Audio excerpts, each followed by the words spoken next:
The bureau, and what they call bureaucracies means, okay, the bureau leads, and then you have bureaucracies meaning all chairpersons of committees, all deputy chairpersons of committees, all rapporteurs, all chairpersons of caucuses, regional caucuses, they are deputies and rapporteurs.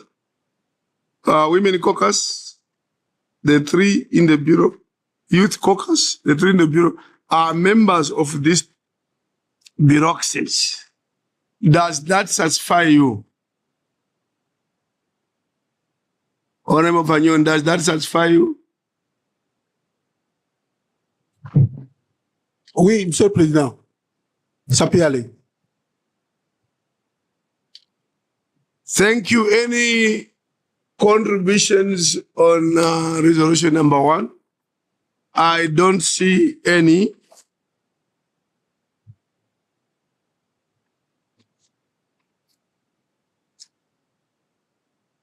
So I put the resolution for adoption agreed to with amendments. Thank you, adopted. I shall now invite the clerk to read resolution number 2.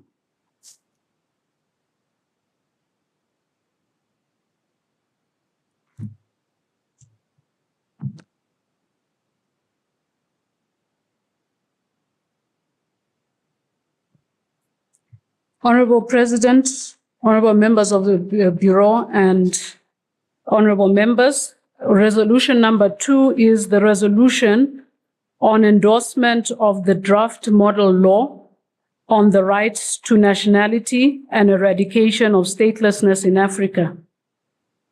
After 13 preambular provisions, the Pan-African Parliament now hereby 1. Endorses the draft model law on the right to nationality and the eradication of statelessness in Africa as tabled in the plenary. 2. Commends the Committee on Cooperation, International Relations and Conflict Resolution for the progress made towards the formulation of the model law on the right to nationality and eradication of statelessness in Africa. 3. Authorizes the Committee on Cooperation, International Relations and Conflict Resolution to proceed with regional consultations and public hearings to ensure that the draft model law integrates contributions and aspirations of various stakeholders and interested parties. 4.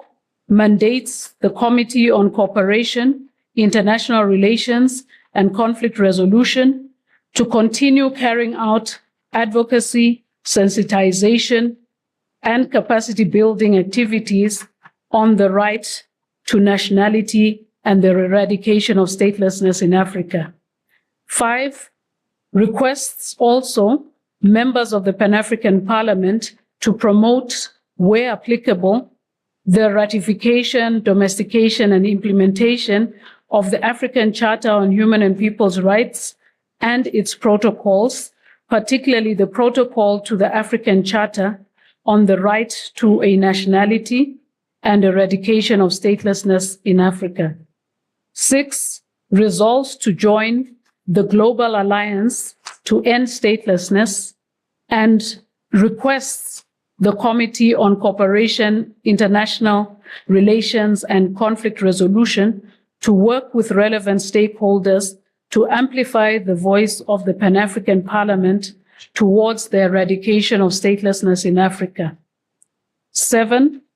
Expresses gratitude to the United Nations Human Rights Council and other stakeholders from which the committee received support for the formulation of the model law on the right to nationality and the eradication of statelessness in Africa, adopted in Midrand, South Africa on the 15th November 2024. Yes. Thank you. I shall now allow contributions on resolution number 2.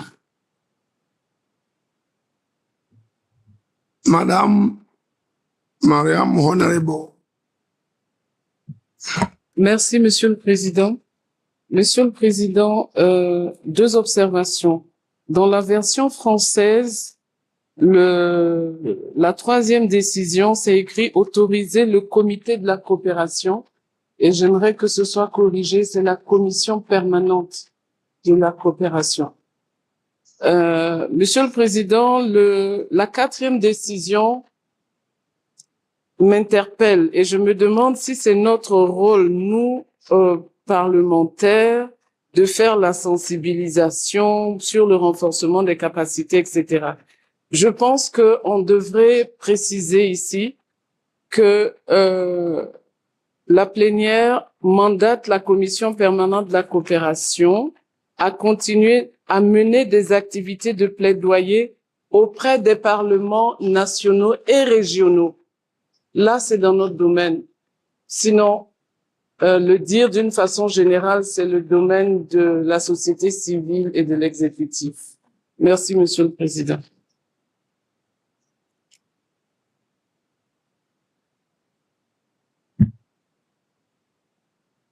Thank you. I don't see any problem. Further contributions? Page 7. You want to make a contribution on page 7? Okay. So that is agreed to then, that contribution. So if there are no further comments, then can we adopt it? Is it agreed to? Adopted. The clerk will present resolution number 3.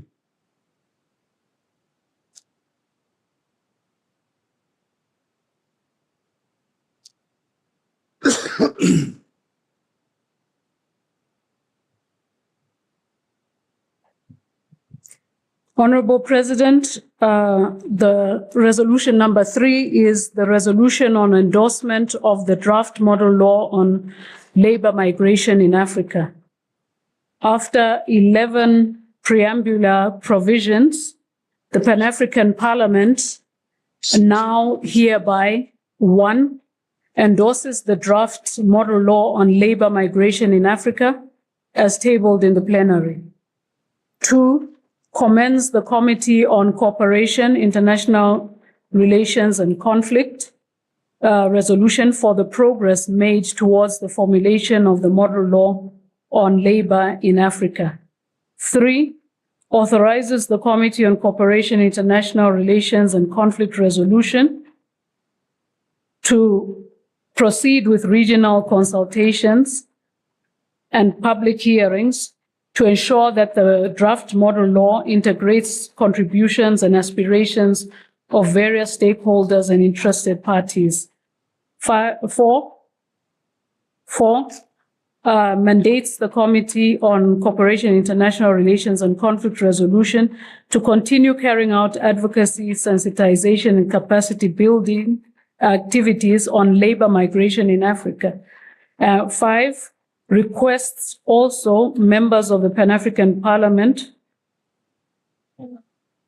to promote, where applicable, the ratification, domestication, and implementation of international, regional, and sub-regional legal instruments on labor, human rights, and migration.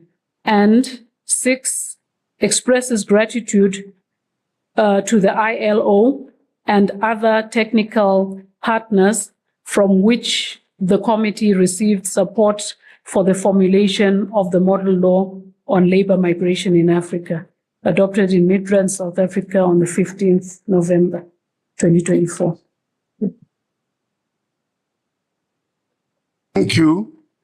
Any contributions on this resolution? Oui, Monsieur le Président. Yes, Honorable Fagnon.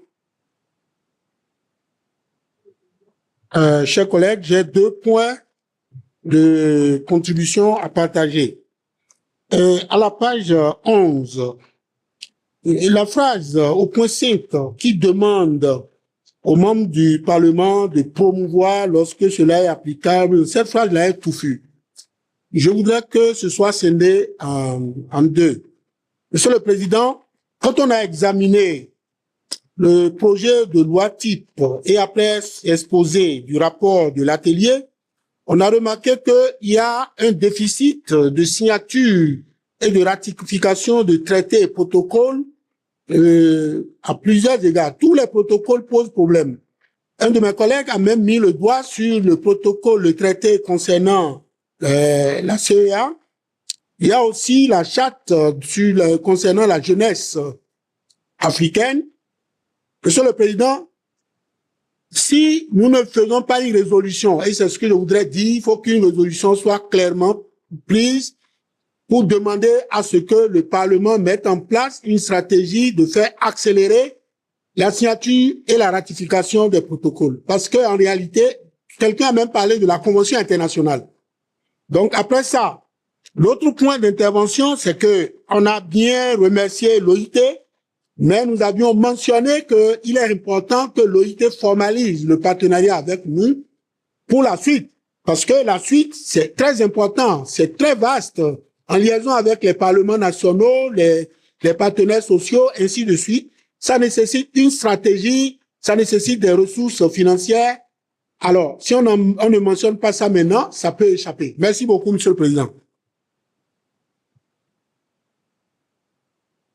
Thank you. Any other contribution? Honorable Gayo?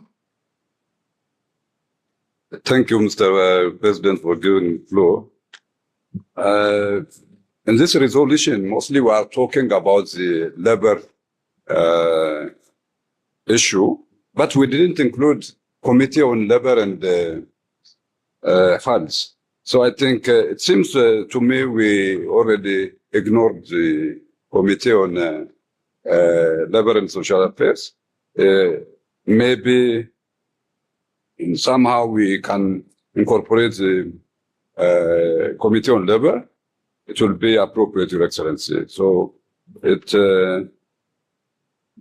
can create some sort of synergy and work together.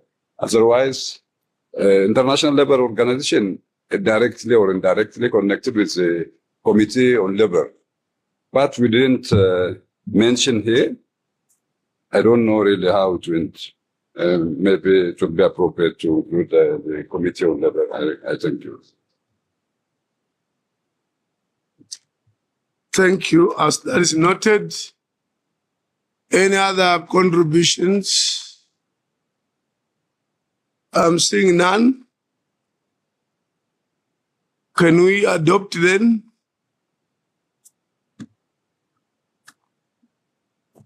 Merci beaucoup. The clerk will read the next resolution.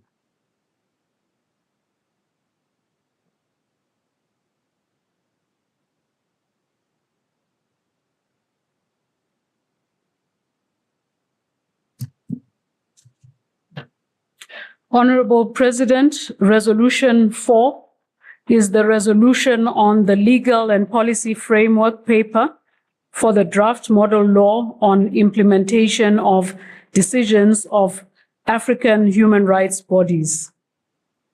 After 9 preambular provisions, the Pan-African Parliament now hereby resolves to 1. Take note with appreciation the progress realized by the Committee on Justice and Human Rights in the formulation of a model law on implementation of decisions of African human rights bodies. 2, adopt the legal and policy framework paper for the model law on implementation of decisions of African human rights bodies, and further requests the committee to proceed with the development and finalization of the model law on implementation of decisions of African human rights bodies in line with the legal and policy framework paper. 3, also requests the Committee on Justice and Human Rights to intensify parliamentary advocacy and engagement for the effective domestic implementation of decisions of the African human rights bodies.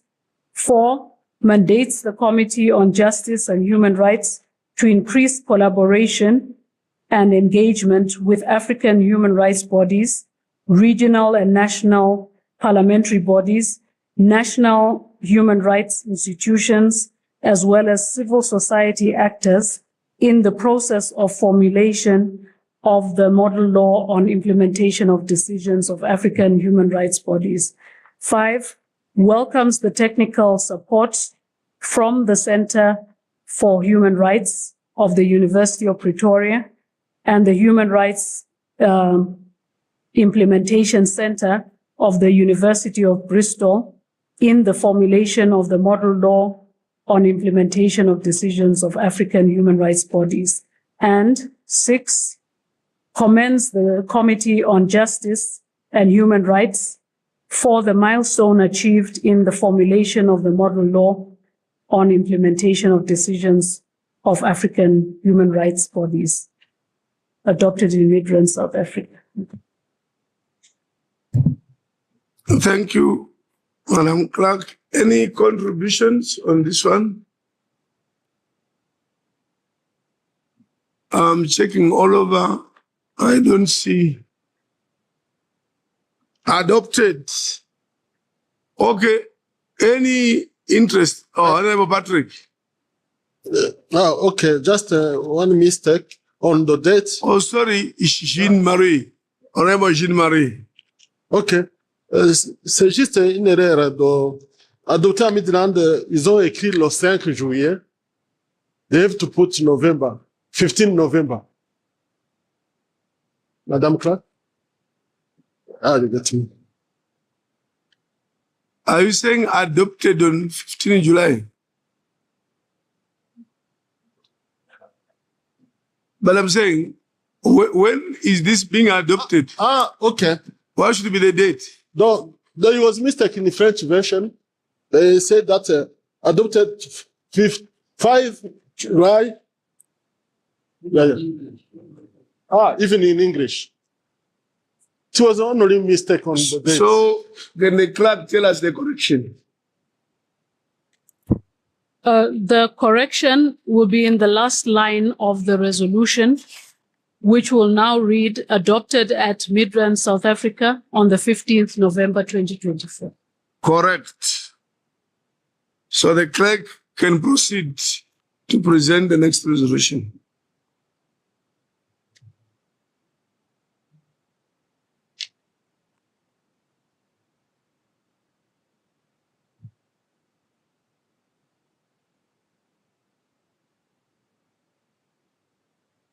Honorable President, resolution number 5 is resolution on peace and security in Africa.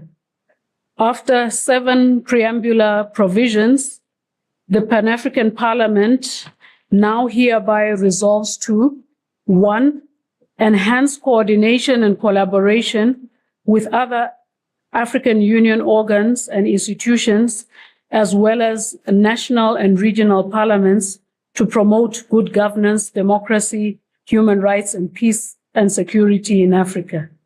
2, urges the African Union Commission to regularly provide to the Pan-African Parliament detailed reports on the peace and security situation in Africa.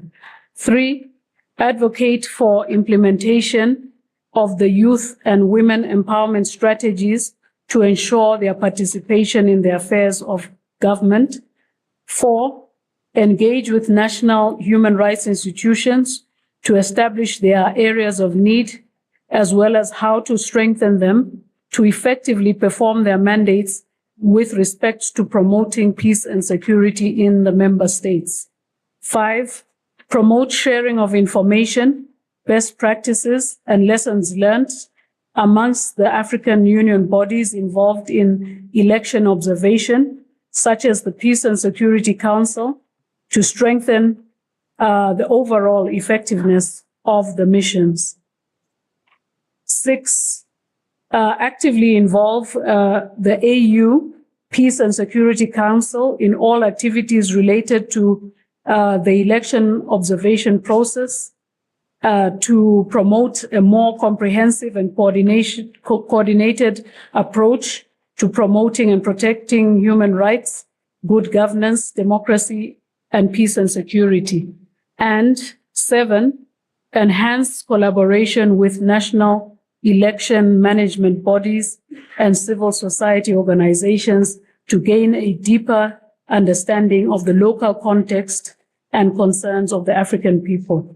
Adopted at Midrand, South Africa on the 15th November 2024. Thank you, Madam Clerk. Any contributions, additions? Honorable Patrick. Thank you very much, Mr. President. Mr. President, this resolution, I don't know, I feel it may not pick out the key critical values that we aspire for. I just imagine if given what goes on in Africa, Mr. President, where wars break up now and again, and African Union takes ages without responding, without a solution, neither as Pan-African Parliament, we are not seen anywhere. Mr. President, I expected the resolution on peace and security to tackle those key critical issues like response time of the African Union, to tackle issues with boiling points. There are times, because by the time a war breaks up, there are quite areas and countries where there are boiling points, and it can take over 10 years, where there is gross abuse of human rights in a certain country, and AU is not concerned at all. By the time there is a revolution, the boiling point has been going on for some time. I needed to hear a resolution that responds. Why would, Mr. President, why is AU is not a solution to African questions? You were witnessing a situation where coups are happening in Africa and people celebrate.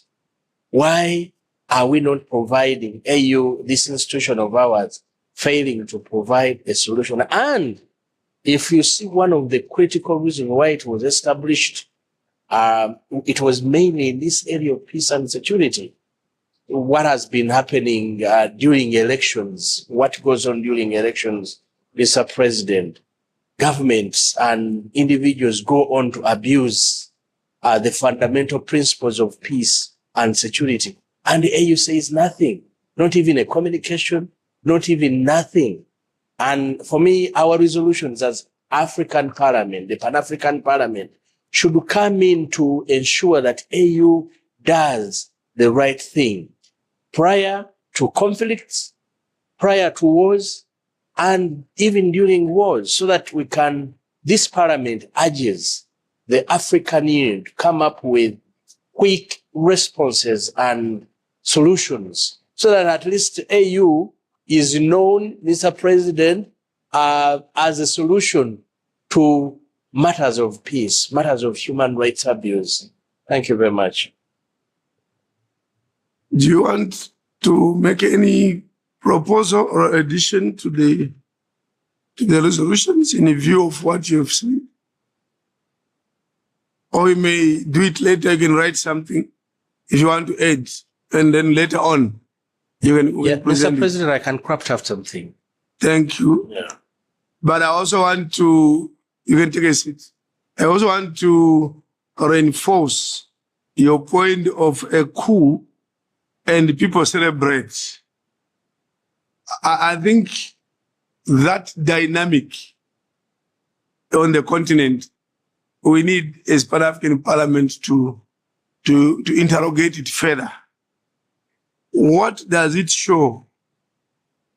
Is it people expressing their will or people expressing their fear of the new situation and just want to comply? I'm aware in one country where there was a coup and the chair of the African Union was sent to that country to go and tell the military to step down and allow civilian government. On arrival at the airport, the chairperson of the African Union, even the chairperson, not AUC, but the chair of the African Union. Then, I want to mention the country because people from that country are here. The chair of the African Union was received by thousands of citizens celebrating the military coup. This chairperson had gone to tell the military to step down. The people were celebrating that this is what we want. So you are right. But I think we need to go deeper and say, in some situation, we know in Niger it happened. Is it really people showing true happiness, or they are simply complying with the situation that has befallen them? Any other contributions? Do you have any other contribution on this one? Okay, take the floor because I can't see some of the hands. Where are you? You can take the floor. Wherever. Okay, that's Honorable Toure.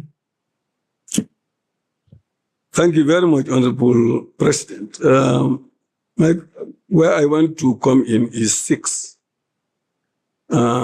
which says actively involve the AU Peace and Security Council in all activities related to the election observation process. I was thinking that we can add resolution on the post-election crisis, because we engage in election observation, and then after the observation, then there is a crisis in some areas, and then we sit back and allow the crisis to go on. I believe we should be able to play some part in the resolution of some of these crises after elections. That's what I want us to add in 6. Thank you. I think comment well received. The drafters will structure it and couch it accordingly. Any other comments? Yes. Ok, gracias, señor presidente. Buenos días. Quería contribuir en el documento en ese punto 5, perdón, porque en la versión española aparece después en el título mismo, ¿no? Resolución sobre paz y seguridad en la versión española no pone donde se sobreentiende que es en África, ¿no? Pero tiene que estar de manera clara como está en todos los demás documentos. Y luego también hay un pequeño problema en la página siguiente con la enumeración. Después del número 2 y después del punto 2 aparece un 3, pero sin contenido. Y luego, si miramos arriba, sigo diciendo en el documento que viene en español, aparece instar, pero sin numeración. Quiero entender que es un problema de máquina, de teclado. Entonces, gracias. Eran las cosas que quería señalar.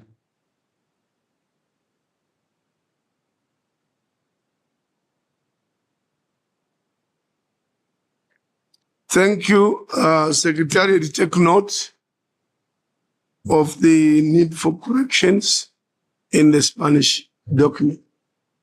The clerk will read the next resolution. Sorry? Oh, sorry. I had not seen you. Go ahead. I see a hand over there. Yes?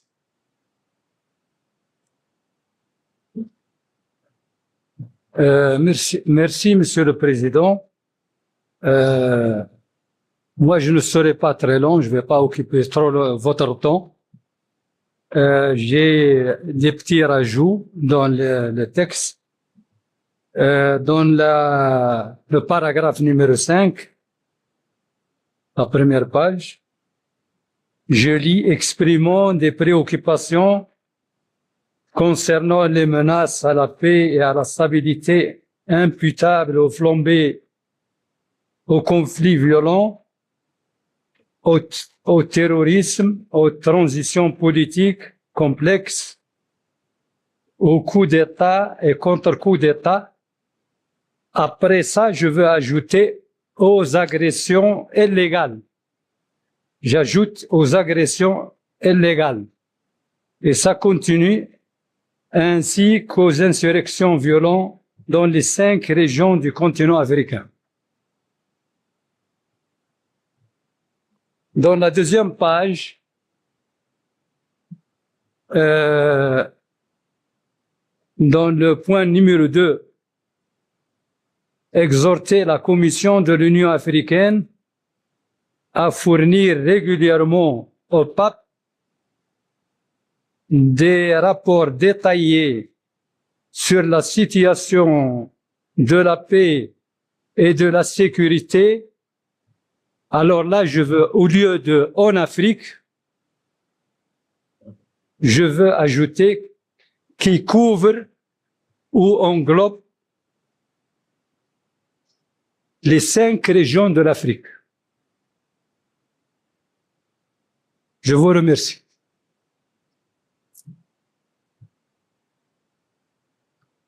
Any other contribution? If I don't see you, please rise so that sometimes the hand is not very visible. Yes. Merci, Monsieur le Président, pour m'avoir accordé la parole.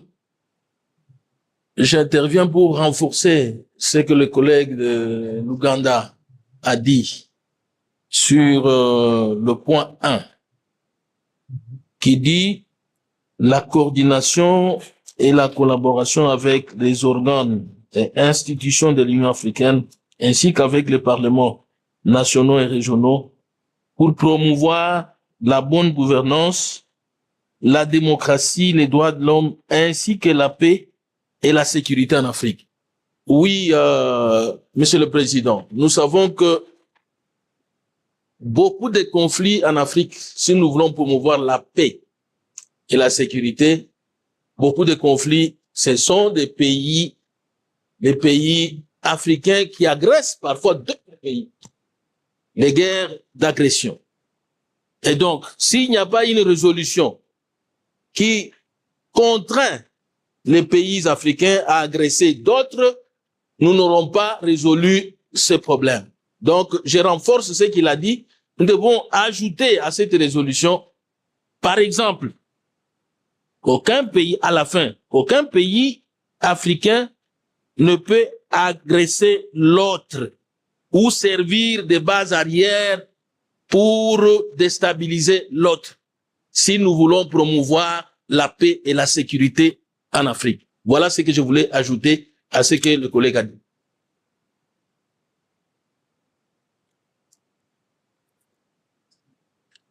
Merci beaucoup. I'm trying to reach further with my eyes. Any other contribution? None? Where? Rise. Okay, yes. There you are. Oh, there's one here, Said. Honorable Said, Ibrahim Said. شكرا سيد الرئيس على إتاحة الفرصة. أولا أريد أن أدعم ما قاله الرفاق قبلي، الأعضاء الموقرون قبلي، الأنورابل باتريك وزميلي المتحدث الأخير الأنورابل الذي تحدث عن أشياء مهمة تخص موضوع السلم والأمن. السيد الرئيس، أريد كذلك أن أضيف إلى هذه النقطة هو تفعيل آليات الاتحاد الإفريقي التي تعنى بحل النزاعات في إفريقيا. لدى الاتحاد الإفريقي مجموعة من الآليات المتخصصة في متابعة هذه النزاعات وفضها، بالتالي لا بد أن تكون هناك قرار يدعم ويؤكد على ضرورة تفعيل آليات الاتحاد الإفريقي لفض النزاعات ودعم الحلول الإفريقية وإعطاها العناية الخاصة في فض النزاعات. نقطة يجب أن تكون واضحة بالإضافة إلى ما قالوه من قبل. شكرا سيد الرئيس.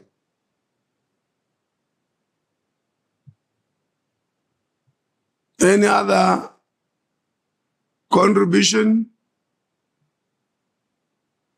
None? It adopted?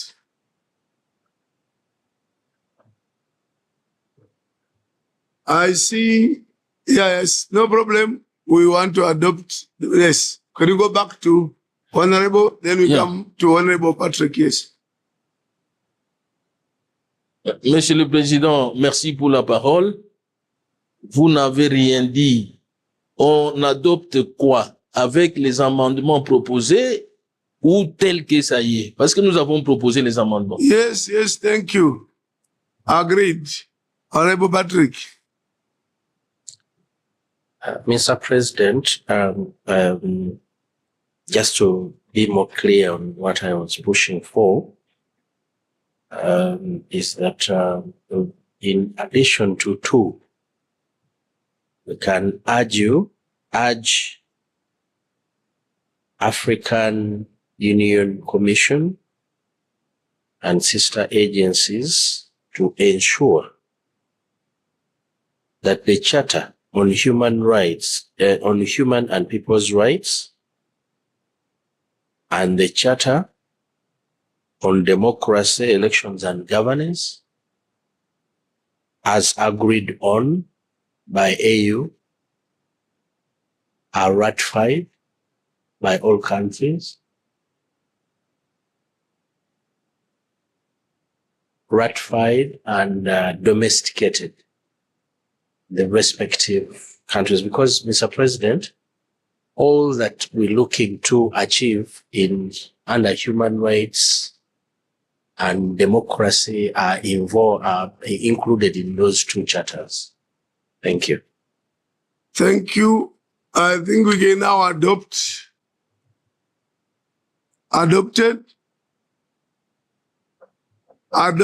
with amendments. Madam Clerk.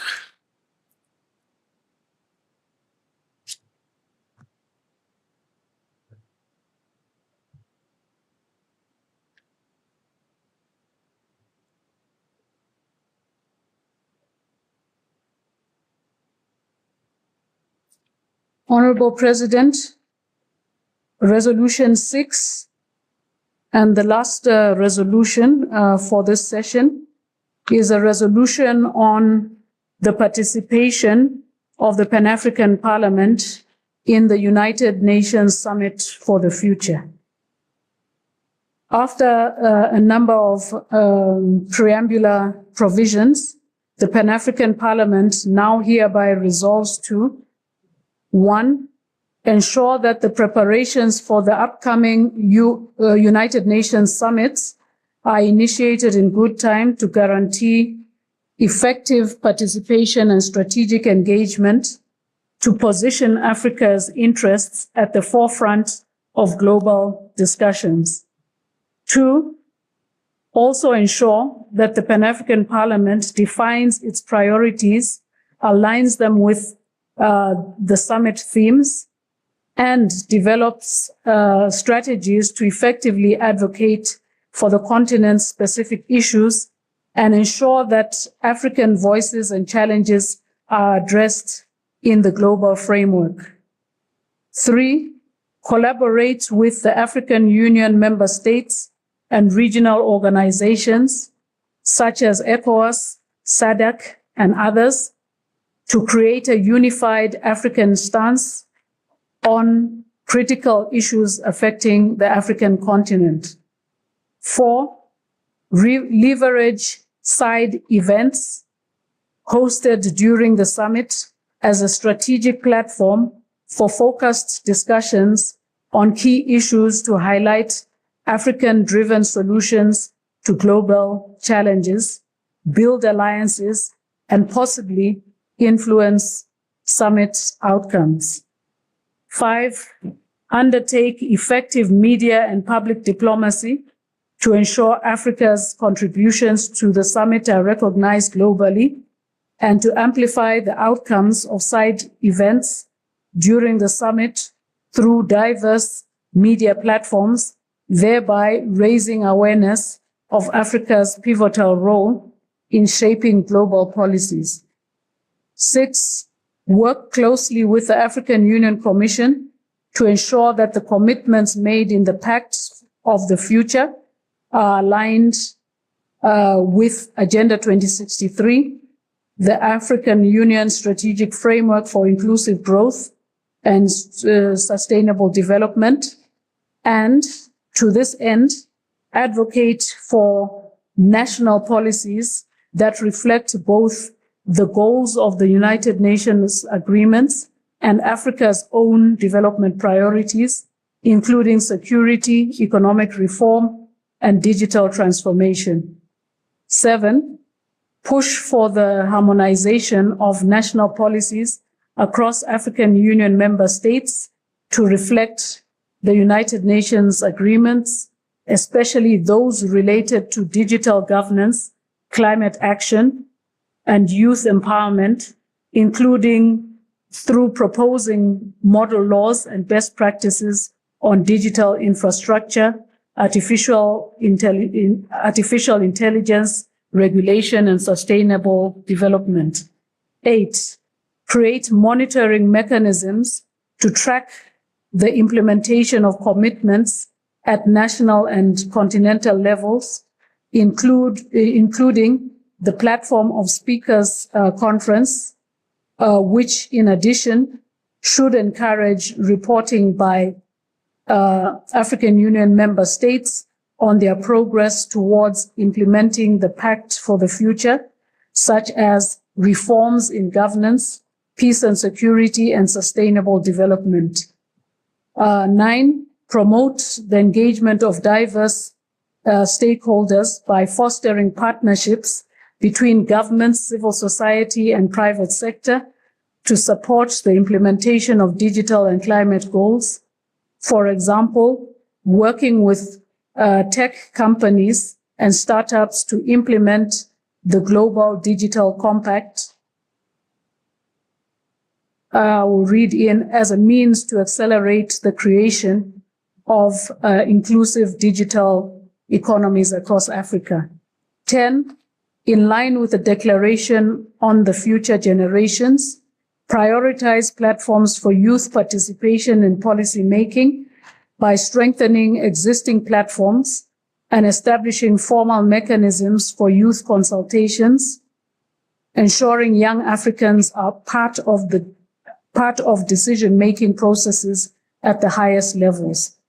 11, champion parliamentary initiatives and alliances to advocate for mobilization of financing of African countries, including climate finance, debt relief, and investment in digital infrastructure in coordination with African Development Bank, Afreximbank, and other financial bodies. 12, collaborate with African governments to draft and implement continental frameworks for artificial intelligence and data governance, ensuring that all African states are digitally inclusive, providing equal access to the internet and digital services to promote human rights in the digital space, such as protecting online freedoms and ensuring data security. 13, deploy its diplomatic influence to advocate for Africa's interests on the global stage, ensuring that reform priorities in the Pact for the future, particularly the increased representation of Africa in the United Nations Security Council, are realized. Adopted in Midrand, Republic of South Africa on the 15th November 2024. Thank you, thank you. Any contributions on this one?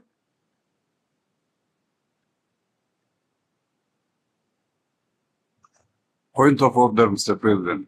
Yes, go ahead, Honorable. Thank you, Mr. President. We have another resolution to adopt, but Madam Clerk Madam said, Clerk, you are being addressed there. Madam Clerk said this one is the last resolution, it should be corrected. Thank you. Sorry, Madam Clerk, can you talk to me?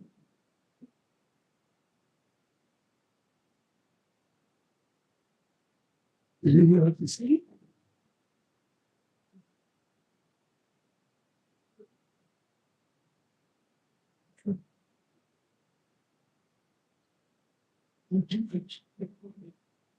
Solidarity with Palestine.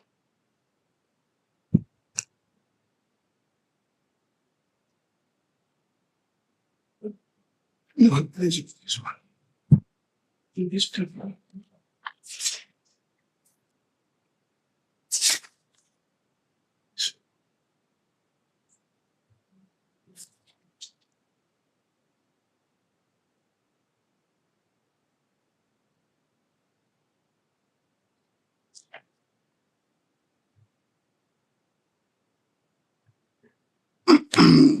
And so adopted, and not yet, okay.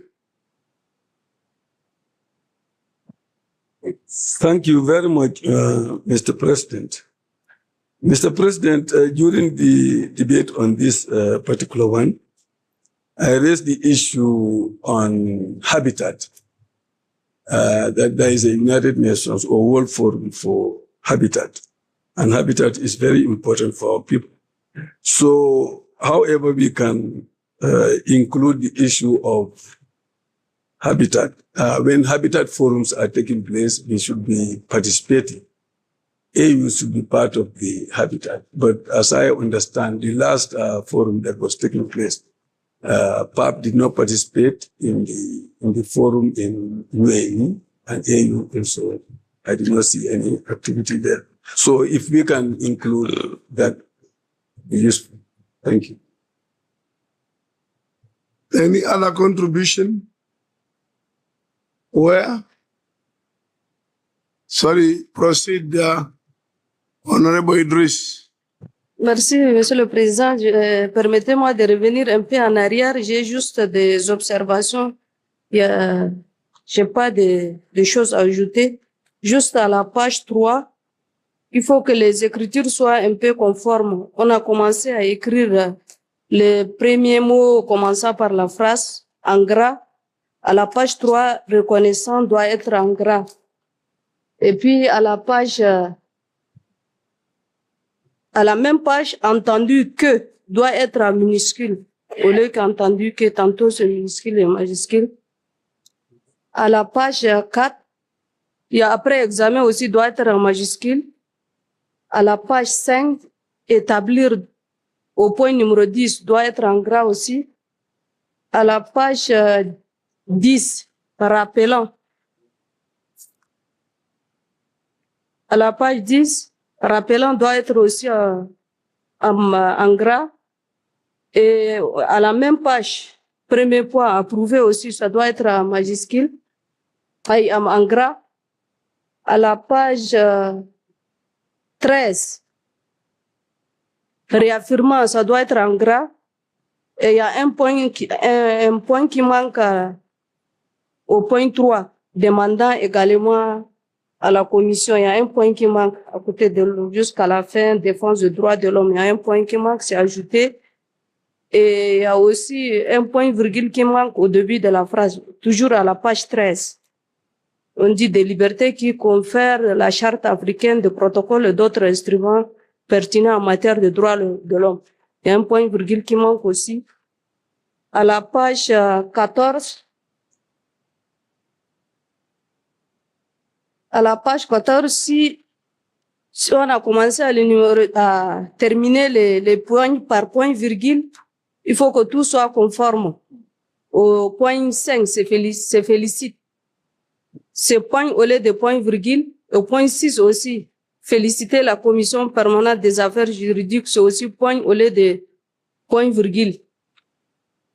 À la page 15, profondément préoccupé, ça doit être en gras aussi.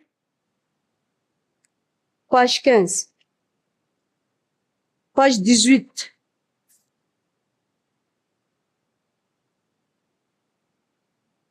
Page 18 sera 1 et 2, doit être en gras aussi. Page 20.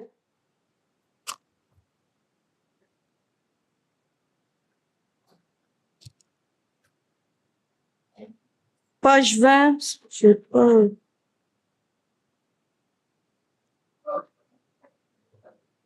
Ah, c'est pas encore arrivé. Je peux finir tout l'ensemble parce que c'est les mêmes erreurs. On peut pas. Ok, je m'arrête ici et peut-être après quand on...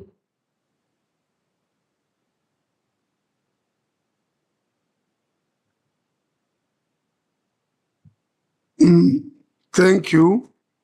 Any other contribution? بسم الله الرحمن الرحيم. السلام عليكم ورحمة الله وبركاته. شكرا سيد الرئيس. سيد الرئيس، أنا لدي تعليق بخصوص التوصيات والقرار الخاص بقمة المستقبل. نقطة رقم 3، التعاون مع الدول الأعضاء في الاتحاد الأفريقي والمنظمات الإقليمية مثل المجموعة الاقتصادية لدول غرب أفريقيا ومجموعة تنمية الجنوب الأفريقي وغيرها.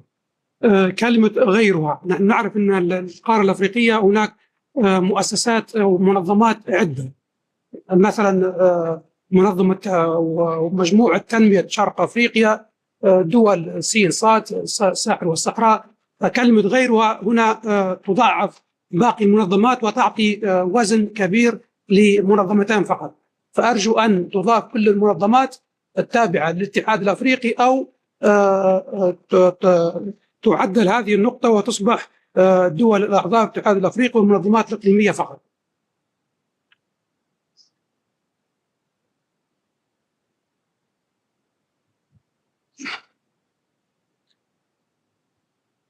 Noted. Appropriate adjustments will be made. Any other contribution? Any typo? Honorable Suleiman.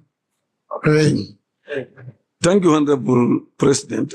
On 9, when the clerk was reading, she made a rectification at the second to last line after digital compact. Instead of put accelerate, it should be read as a means to accelerate. And we removed it could. I think that was the correction in the English version. Thank you. Thank you. Any other? Honorable Fagnon. Oui, merci beaucoup, Monsieur le Président. Par rapport à cette thématique, comme je l'avais dit, l'Afrique compte pour sa population 47% des enfants.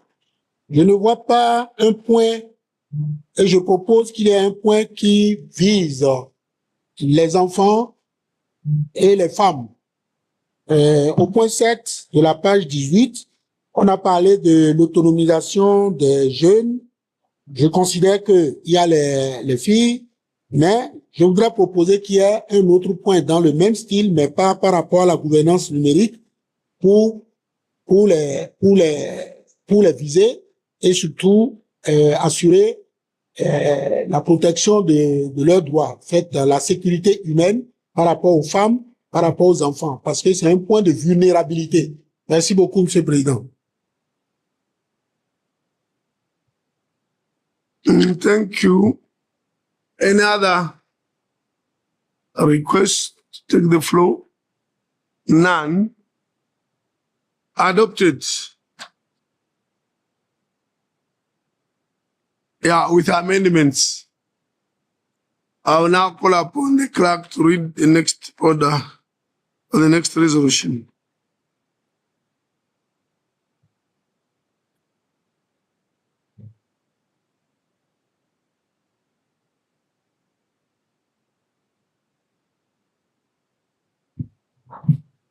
Honorable President, I do apologize for the omission of this last resolution, which is Resolution 7, resolution on the alignment of the rules of procedure of the Pan-African Parliament to the protocol to the treaty establishing the African Community, Economic Community relating to the Pan-African Parliament Protocol.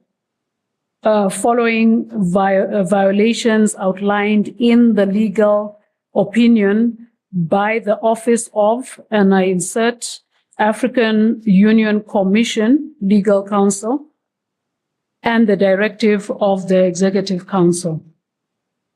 After 11 preambular provisions, the Pan-African Parliament now therefore resolves that 1, the provisions identified by the Office of the Legal Counsel as violating the Pan-African Parliament Protocol and suspended by the Executive Council are, and I insert, hereby nullified and are, I'll just amend no longer to read henceforth shall not form part of the Pan-African Parliament's rules of procedure.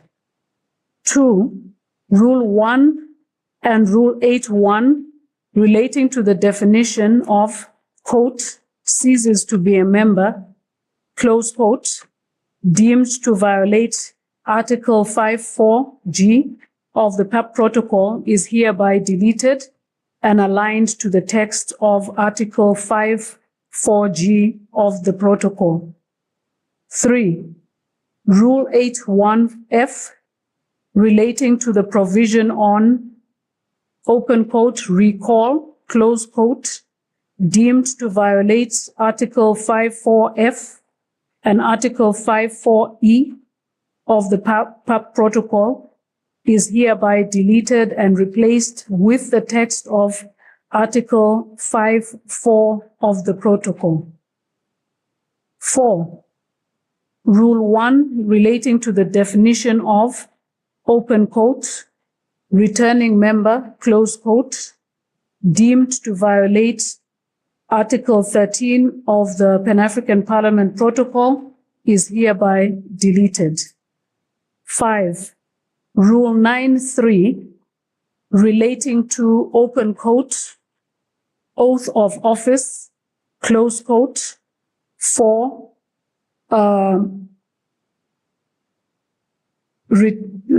open quote, returning members, close quote, deemed to violate Article 13 of the PAP Protocol, which mandates the taking of an oath or solemn declaration, is hereby deleted.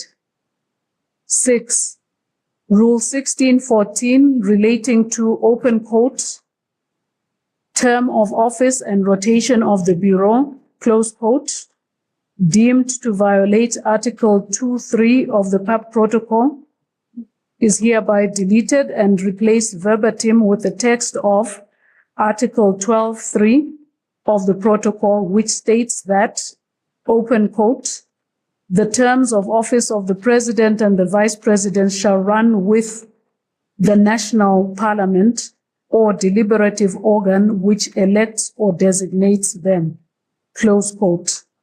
7, Rule 26(8)(a) relating to, open quote, specific functions of Parliament, close quote, and more specifically to the portion of the provision referenced as, open quote, through the development of model laws, close quote, deemed to violate Article 11 of the protocol is hereby deleted.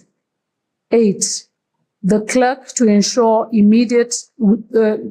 with immediate effect that those provisions in the rules of procedure that have been found incompatible with the protocol as identified in the report of the Permanent Committee on Rules, Privileges and Discipline, and the corresponding legal opinion and Executive Council decision are deleted and or replaced verbatim with the language of the protocol.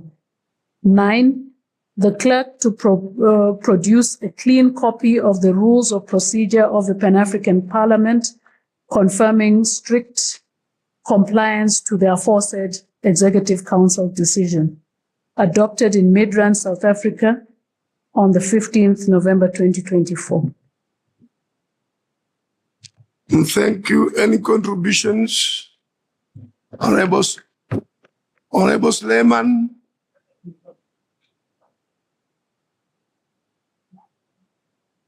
Yes, thank you very much, Honorable President. I want to suggest that we maintain, for consistency purpose, we maintain now therefore resolves that instead of be resolved that, as in the English text. And if you go to 8, the last line, where it is saying council decisions are deleted and or replaced. I think we should just maintain replaced. Council decisions are replaced verbatim with the language of the protocol, instead of saying deleted or replaced. We just say replaced with the protocol, what is in the protocol, verbatim. I think we maintain that. Thank you. Yes. Merci, honorable président. Nous sommes un parlement et donc c'est l'instance la plus démocratique qui puisse exister dans l'Union européenne et dans l'Union africaine, excusez-moi. Et je suggère donc, et je pensais que la secrétaire générale avait raison de ne pas mentionner cette résolution parce que je n'ai pas souvenir, ayant pris part à tous les débats, que la présentation de mon voisin de Roule ait fait l'objet des débats entre nous, de sorte que, n'ayant pas fait des débats entre nous, je ne vois pas comment est-ce que nous pouvons soumettre cela à résolution. Je ne souhaite absolument pas que nous ayons des leçons de la part d'autres instances sur la procédure que nous sommes en train d'adopter. Donc, l'absence de débat, qui est un élément très important dans notre règlement intérieur, a manqué pour nous obliger à adopter une résolution sur cette question. Ça, c'est de 1. Mais si d'aventure je me suis trompé quant à l'absence de débat et que j'avais peut-être été absent, ce dont je doute, j'aurais souhaité que toutes les résolutions qui sont d'ailleurs de pure forme soient annulées et que l'on prenne une seule résolution qui consisterait à dire que décide que nous arrimons, ça veut dire nous alignons notre règlement intérieur au protocole en tenant compte des pratiques démocratiques en la matière et au respect du principe de rotation. Ça, c'est ma contribution. Merci. Et je voudrais ajouter un tout dernier élément, s'il vous plaît, Président. Le point 8, par exemple, est contraire à notre règlement intérieur. Lorsque l'on dit le secrétaire général doit veiller avec effet immédiat. Or, notre règlement intérieur dit quelque part que lorsqu'il y a une modification de notre règlement intérieur, cela prend effet à la session prochaine. Lorsque l'on dit avec effet immédiat, je considère que cela viole notre propre règlement. Merci.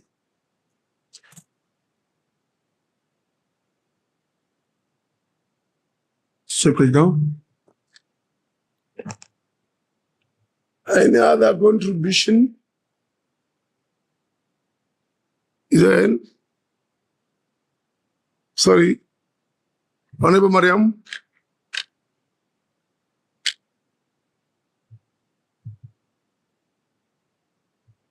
Merci, Monsieur le Président.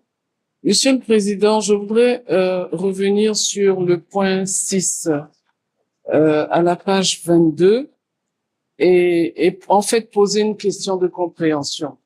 Ce Parlement a été fermé, si j'ose dire, pour une question de rotation. Et aujourd'hui, on nous dit que la rotation du bureau n'est pas conforme à ce qui est mentionné dans le protocole du PAF. J'aimerais comprendre qu'est-ce qu'on fait finalement du principe de rotation. Merci, Monsieur le Président.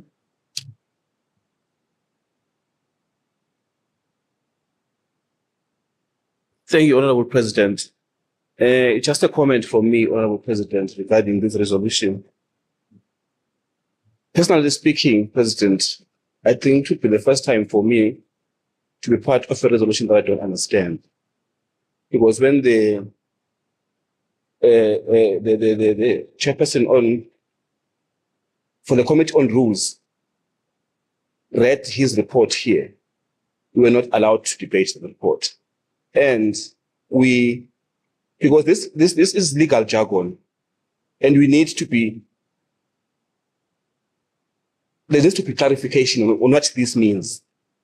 As of now, we don't know what it means, and we are just now adopting this resolution. For me, even if you look at number 7, it speaks about the development of model laws. Just now, we spoke about model laws and we adopted resolutions regarding model laws. And this is telling us that it is it is in violation of the protocol. What are we doing? And also before we came to this parliament, because this is my first year here, we heard of issues that there was issues of rotation that the Southern Caucus fought hard for and were able to win that one. And now we are here being told that rotation is no longer is in violation of the protocol. What are we being told? We need such clarifications before we can adopt this resolution. For me personally, I understand nothing about this, and I'm being asked to be part of something that I don't understand. Thank you, Honorable President. Contribution, hello, over there. Thank you, Mr. President. Mr. President, I think these resolutions are long overdue. The simple sense is that the protocol is more of a constitutional. So the rules, we all agree that the rules must speak in the language of the Constitution. That's the protocol. So if the protocol and the rules are not speaking the same language, we need to align them. That was why the rule committee took the task to work to make sure that there is alignment. If there is anything that is not understandable to anybody, you have all right to ask so that you get the clarification. But these rules are long overdue, and we need to make sure that they are in line with the protocol so that we move as a parliament. Because it's there to promote the smooth running of our parliament, because we cannot be going 10 steps forward, 20 steps backward. Thank you.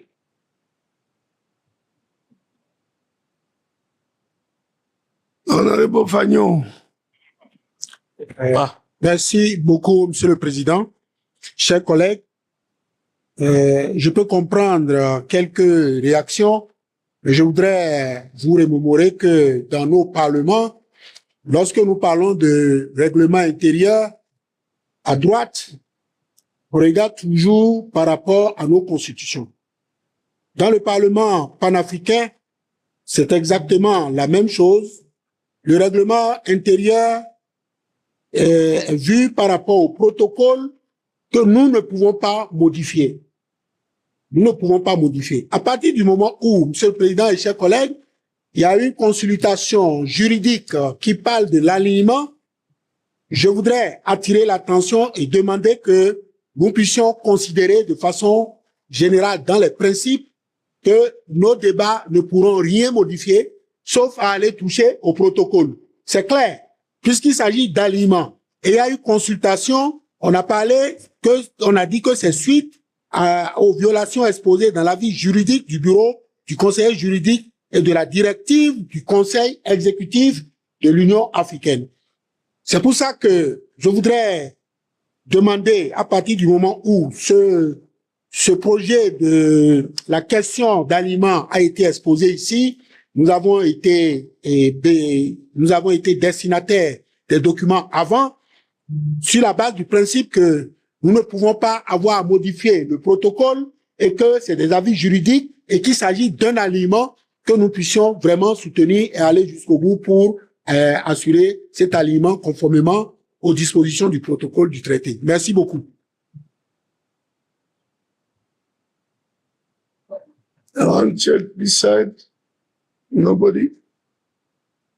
Yes, go ahead, Honorable. Merci, Monsieur le Président, de m'accorder la parole. Cette résolution parle de l'alignement au protocole et peut-être que les inquiétudes des uns et des autres qu'on n'a pas débattues par rapport au rapport de la Commission sont fondées, mais je pense que de l'avis, je suis d'avis par rapport à l'intervention de l'honorable de la RDC, considérant les préambules 2 et 3, qu'on puisse, sans trop de détails, dans cette résolution, comprendre une résolution qu'on doit s'aligner au protocole mettant en place le pape. Donc, on doit s'aligner, même si on ne devrait pas mettre tous les détails, mais il faut qu'il y ait une résolution qu'on puisse s'aligner sur le protocole tout en considérant la vie juridique. Merci.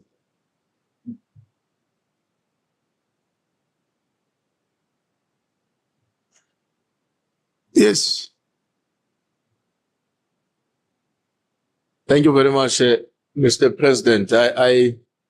Good afternoon. Good afternoon to you and all honorable members. Mr. President, I just want to make a few comments. Firstly, I fully align myself with the idea that there must be an alignment between our own rules and the protocol as a matter of principle. And I don't think that it should be difficult for us to understand the importance of that, because the protocol, as was presented and we discussed it in the Rules Committee, is the supreme law that regulates the affairs of the Pan-African Parliament. And therefore, naturally, any procedure or regulation that is inconsistent with the protocol has to be understood to be invalid and therefore ratified. However, it may very well be, Mr. President, that during the life of the Pan-African Parliament over the past few years, there were certain progressive positions that were adopted by the Pan-African Parliament in order to regulate its own affairs, which are now identified or deemed to be inconsistent with the current protocol. The question that we need to be seized with, and it may not be a matter that we finalize today, is what are those elements that over a period of time were introduced by Pan-African Parliament by consensus, by agreement, which were understood and accepted to be progressive, that are now identified as having tension with the primary law of the Pan-African Parliament. Just as an example, if the point that the honorable member was making there about the rotation as an example, I would imagine that the principle of a rotation as a principle is something progressive. And those who presided over the process or who conceptualized the protocol may have not imagined that reality at the time at which the protocol was conceptualized. So what we need to then reflect and decide on how to handle as a Pan-African Parliament, what are the steps that were permitted to take in terms of our law to effect those changes that we deem to be progressive for the running of the Pan-African Parliament?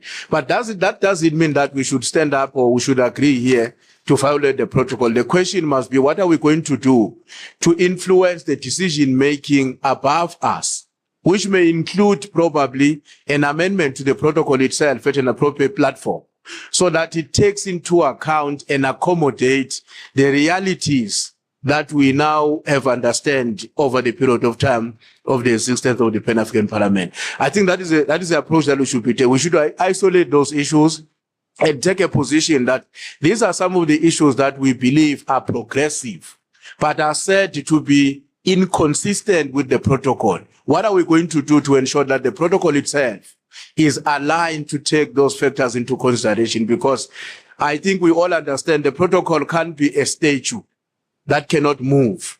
It's a document that was conceptualized under certain conditions, and our own lived experience must help us to inform whatever changes that help us to advance our own agenda. Thanks, Mr. President. Yes. شكرا سيد الرئيس. سادة أعضاء البرلمان الإفريقي المقرين، هذه النقطة فيها ملاحظات. أولا هذه نقطة مهمة وأساسية وينبغي أن يعطى لها الوقت الكافي للنقاش، وقد عرضت اليوم الماضي عرضا دون نقاش، وهذا في الحقيقة هي ليست بهذه الدرجة من البساطة والسهولة. الناحية الثانية نحن برلمان وهيئة تشريعية، وينبغي على الأقل أن نحاول أن نبحث عن تشريع ذاتي داخلي لعملنا يتسق مع التوجه العالمي وتوجه الشعوب الإفريقية نحو الديمقراطية وتعزيز دور المؤسسات وليس العكس.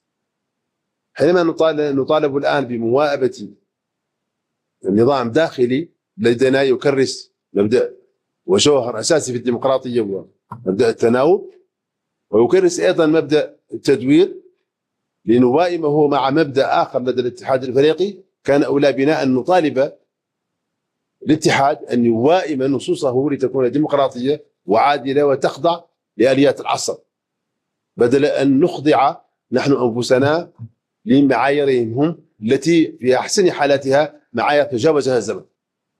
المطلوب الآن منا فعلا كهيئة تشريعية داخل برلمان معين أن نوائم هذه القوانين، ولكن نوائم هذه القوانين لصالح الديمقراطية، لصالح التناوب، لصالح مبدأ التدوير وليس العكس. شكرا سيد الرئيس.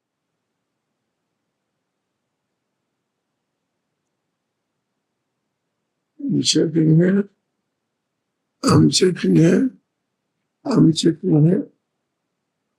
Honorable, is that a hand there? Yes? Is that a hand? After that, I'll come here, I'll go there. شكرا سيد الرئيس. سيد الرئيس، هذه كانت النقطة الأخيرة اليوم حتى نتبنى كل هذه النقاط، لكن المشكل هذه النقطة الأخيرة لم يتم النقاش فيها لا في الجلسة العامة. كانت السيد المقرر السيد رئيس اللجنة شكرا له كان تلا التقرير ولم يتم النقاش ولم يتم اتخاذ القرارات اللازمة. لذا ونحن الكثير منا هنا لا يفهم في القانون ولا حتى يتسنى نفهم كل هذا. سيد الرئيس أطلب المزيد من التشاور في اللجنة وبين المجموعات ليكوكيس حتى يتسنى لنا أخذ القرار المناسب، وأطلب من كل الزملاء أن يتبنوا هذا القرار، لأن نحن هنا تحت قبة البرلمان وهي وظيفة ولنا وظيفة تشريعية، والتشريع يعني القانون. وإذا تبنينا هذه النقطة لا يمكن أن logiquement parlant on ne peut pas faire une chose pareille. Merci beaucoup. شكرا جزيلا. I hear President Honorable Baja, then I go to Honorable Tony.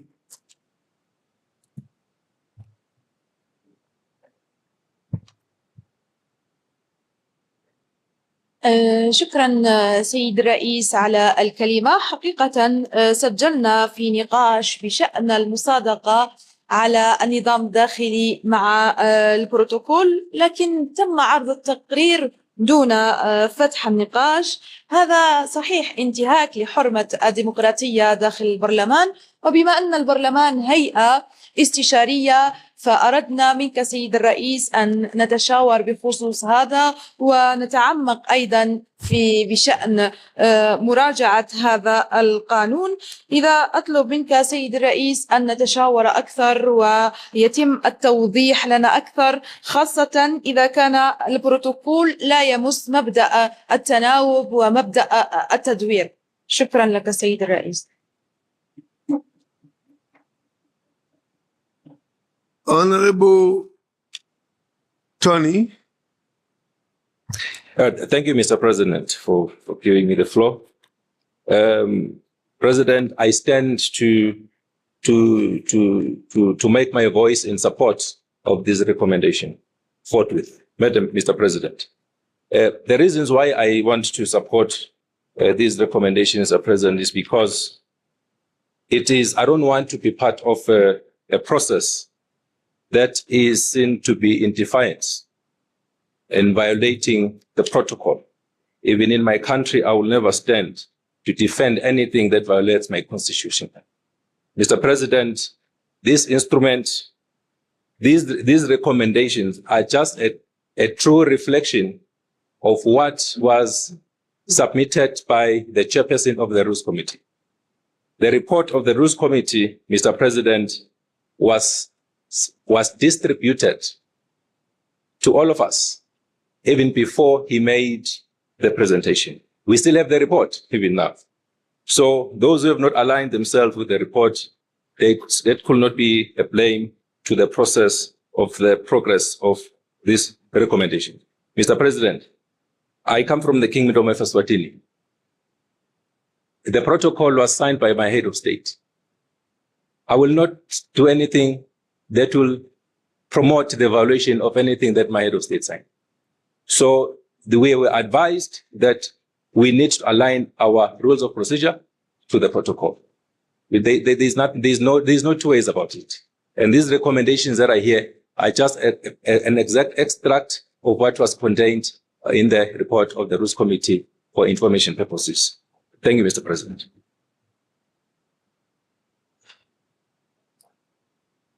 We are back to debate whether we need a quorum or we don't need a quorum.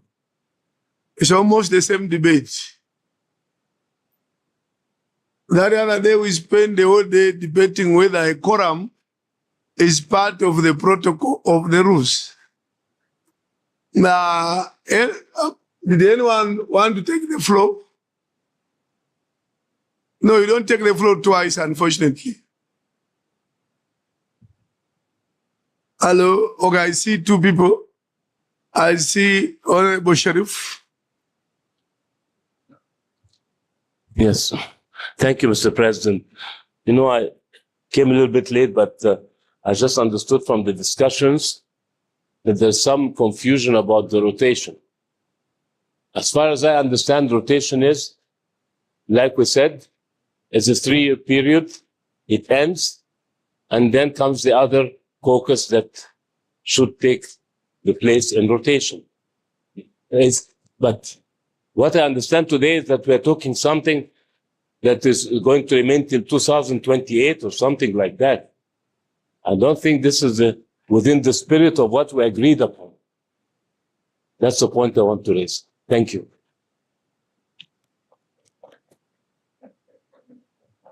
Honorable Patrick. Sorry, I saw hand here. He's not in. Oh, Gilles-Marie. Merci, Excellence, Président du Parlement panafricain de m'accorder la parole. Oui, c'est une réalité. Le Parlement panafricain nous devons nous conformer à notre protocole. Ça, personne ne peut dire le contraire. Les détails que vous avez, que le secrétariat a émis ici, sont très nécessaires. Parce que aussi, le bureau du conseiller juridique aussi a mis des détails, article par article, pour montrer comment nous devons nous conformer à notre protocole. Ça, personne ne peut pas dire le contraire. Pourquoi le bureau juridique a réagi en 2022 après notre travail? C'est parce que certains articles ne se conformaient pas à notre protocole, alors que c'est une obligation. C'est une obligation inaliénable de se conformer au protocole. Et moi, je me demande, qu'est-ce que vous ne comprenez pas? S'il y a un article où le bureau au sein de l'Union africaine s'est trompé, dites-nous, il s'est trompé? Nous, noir sur blanc, où est-ce qu'il s'est trompé? En nous envoyant les articles où nous devons faire quelque chose pour nous aligner au protocole. Mais il ne faut pas travailler comme des sourds et des muets. Il faut vous exprimer. Exprimez-vous, vous êtes parlementaire. Où est-ce qu'il a commis une erreur en nous envoyant les articles où nous devons nous aligner pour se conformer au protocole? C'est mon intervention. Je vous remercie.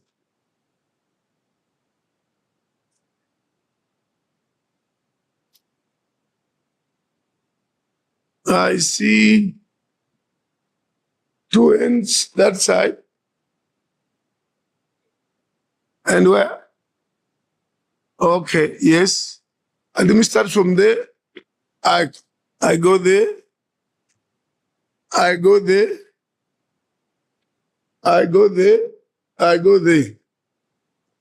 Merci. Right. What we should do now is, let's not go back to the debate like on election day for 2 days. We have debated, can we simply point critical issues rather than, as I said the other day, philosophizing? Talk of the law itself. What is the law and what should we be doing? Thank you. Monsieur le Président, merci pour la parole. Si je me rappelle bien, le jour où le président de cette commission a présenté ce rapport, on avait débattu tous les rapports, sauf celui-ci. À ce niveau, vous avez fermé et nous sommes allés au déjeuner. Nous sommes un parlement. Le parlement, c'est les débats. Ce n'est pas une imposition, c'est les débats. Surtout que ça vous concerne, ça concerne le bureau. Ça concerne vos pouvoirs. Vous devez permettre à ce que le Parlement en discute, débatte et comprenne les tenants et les aboutissants. Il y a les éléments de suspicion. Quand je vois que la secrétaire générale, en prenant la parole, cette résolution n'était pas inclue. Et on a demandé à ce que c'est un des membres du bureau qui a dit qu'il y a une résolution oubliée. Était-elle oubliée ou il y a quelque chose qui ne marche pas? Nous sollicitons, ce n'est pas que on veut violer le protocole, non, mais au moins un débat clair sur le document, sur le rapport qui a été présenté, vaut son pesant d'or, Monsieur le Président.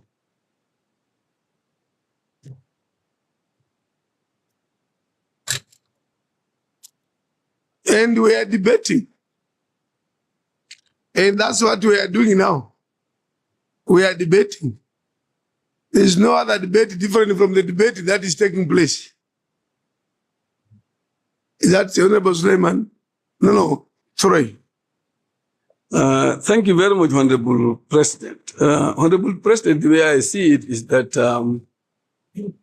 these are resolutions from practice. What I notice is that every time we have resolutions at the end of the session, those who are left behind here are the ones that resolve on behalf of the others.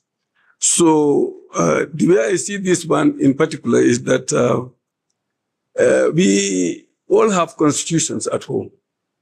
And it is the rule that anything that violates the constitution, the parliament cannot adopt anything that would violate the constitution. Anything that is in contradiction to the constitution or contrary to the constitution cannot be adopted by parliament. So since we've adopted something and then it has been identified that it is in violation of the protocol, which is our constitution, I don't think as parliamentarians we should delay this thing any further, but to just go ahead and acknowledge that they are in contradiction and we adopt it as such, so that all violations are removed and then be moved. As the member for Sudan has already said, South Sudan, if we want to influence changes, we should adopt a process in which we would adopt the changes to the protocol so that we'll have progressive procedure here as well. Thank you. We need to move on. Points have been made already, whether for or against or whatever. Let's take note of everything that has been brought on the floor. And any further debate should only enhance or maybe provide more insights. I see, or over there, yes. Thank you, Mr. President. Mine is very short. I want to support my fellow friend who just debated that we have our constitution and the rules. So we have to go straight in who is senior between the constitution and the rules. If it's the constitution, we have to focus on those rules. As my fellow friend said, then I'm supporting that.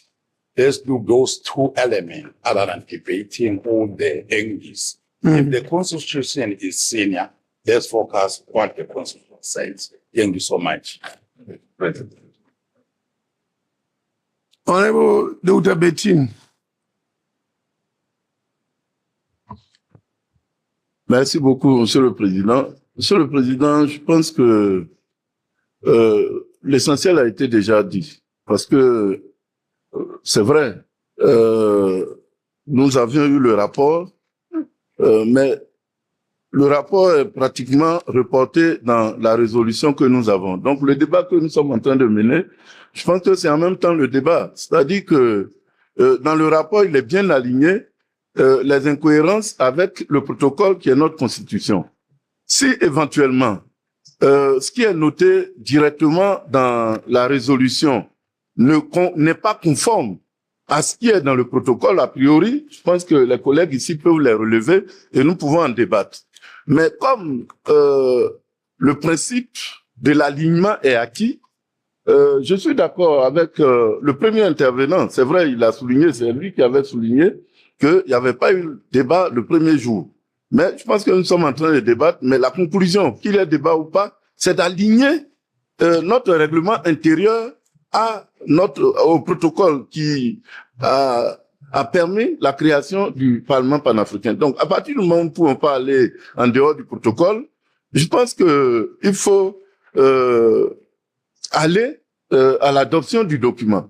Il y a un point sur lequel, certainement, justement, il y a beaucoup de réactions, c'est la question de la rotation. Je ne crois pas que même au niveau de l'Union africaine, la rotation qui est mise en place est écrite dans les règlements intérieurs de l'Union africaine. On peut vérifier, hein, mais moi, je ne crois pas que ce soit écrit. Et donc, on ne devrait pas, a priori, avoir d'inquiétude. Pour le moment, on a un objectif, c'est d'aligner le règlement intérieur au protocole. Une fois que c'est fait, ben, on passe à l'application de ce règlement intérieur. Maintenant, si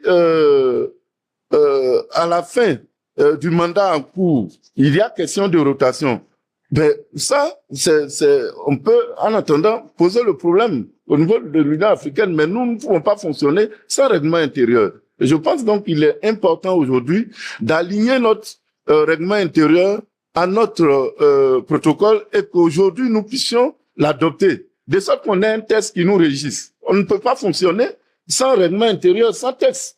Donc, il faut absolument que on arrive à faire tous les textes, règlement intérieur, constitution et autres sont des textes évolutifs. Donc, a priori, ça peut évoluer. Mais pour le moment, il faut qu'on fonctionne sur des bases claires. Et donc, j'invite les collègues, au-delà des débats qui sont en cours, que nous puissions adopter cette résolution pour que, en sortant d'ici, nous ayons un règlement intérieur qui puisse régir notre fonctionnement. Merci beaucoup, Monsieur le Président. I think we can end the debate here. I just want to make clarifications. I want to make clarification. First of all, Honorable Sheriff, nobody said in these proposals there will be no more rotation. If you listen to what the Rules Committee presented, there was nothing to say rotation is now what stopped. No.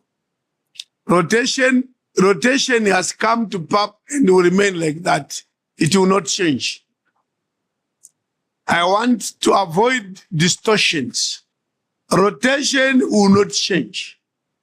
The same cycle of East is what? East, Central, West, South, to the North remains. That one remains. What you may not understand in this is, when we were instructed by the AU to include rotation in our rules, because they decided you should follow rotation, and we included in our amended rules, but the same people came and said, no, some of the things you have put in are violating the protocol. So the things that we put in the rules to make sure we have rotation, they said it violated. But does not mean that there's no more rotation. I want to emphasize that point. Rotation has come and will remain forever. And nothing in these proposals is suggesting that there's no more rotation. But the legal counsel only said certain things that you brought in, like returning member, what is a vacancy, those things are wrong. In trying to bring rotation the rules, they say what you then said was wrong, but not that rotation was wrong. And I want to keep repeating that point. Rotation, rotation, rotation. And we will move in the same cycle as was established. It is true, PAP was closed, suspended for not complying with the protocol.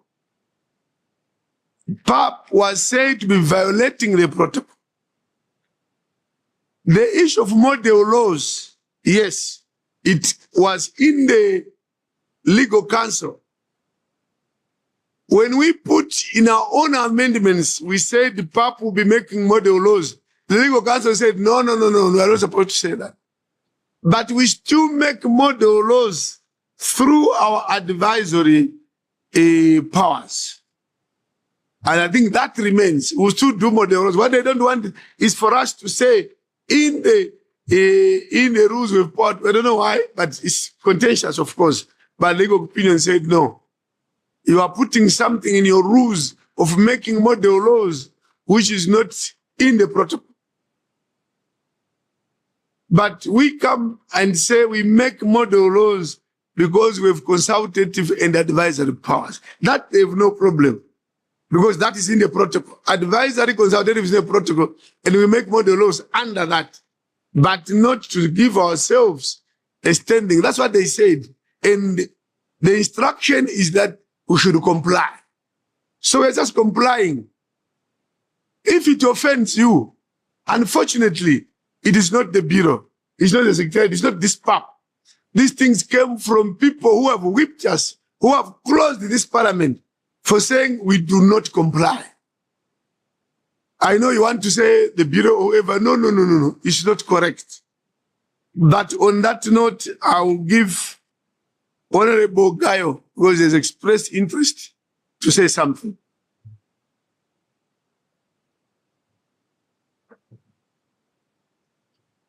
Motion.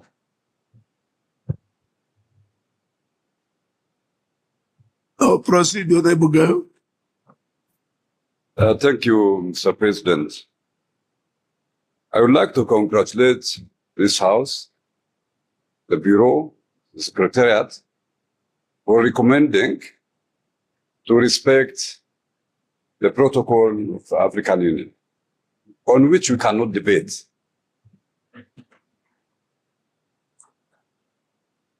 Whatsoever, we don't have power to change, to amend, to correct it, because we don't have power. The power belongs to our head of states. The only possibility, the only thing what we can do, there is, if you can go and read Protocol Article 24, it gives us an opportunity to ask the head of states to amend that protocol or article which is not suiting Pan-African Parliament. At this stage, we don't have that power. Excellencies, we are not compromising with rotation. Rotation is there. We are talking about Article 12.3. The tenure of the Bureau runs with the national parliament of respective countries. That should be respected. And now we are respecting it. At this stage, Excellencies, the Pan-African Parliament, we are correcting our past mistakes. For the last few years, we kept on violating our own rules. That's why nobody is respecting us. When we go to African Union, they are not respecting us. They are not listening to us. They always think Pan-African Parliament is unmanageable, is not listening to the head of states, to the council. That should not be entertained anymore. No longer for that. Excellencies, it's high time. We might have some discomfort. Let's keep our personal emotions and work in the best interest of the continent and the best interest of the parliament. Excellencies, it's high time. It's time to ask you to adapt this one and move forward. I submit to Excellency. Thank you.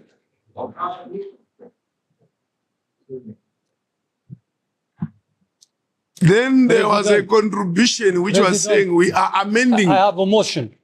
Yes, I'll give you the floor. By the right time. Give me the floor. Yes, I'll give you the floor at the right time. I see some people now want to be a bit violent. And I think that method is not the method to use. What we should know is that no one in this room is amending the protocol or amending the rules. No one. No one is amending these rules. And that's why someone said, to amend the rules, we need to have 2/3. No. We are not amending rules ourselves.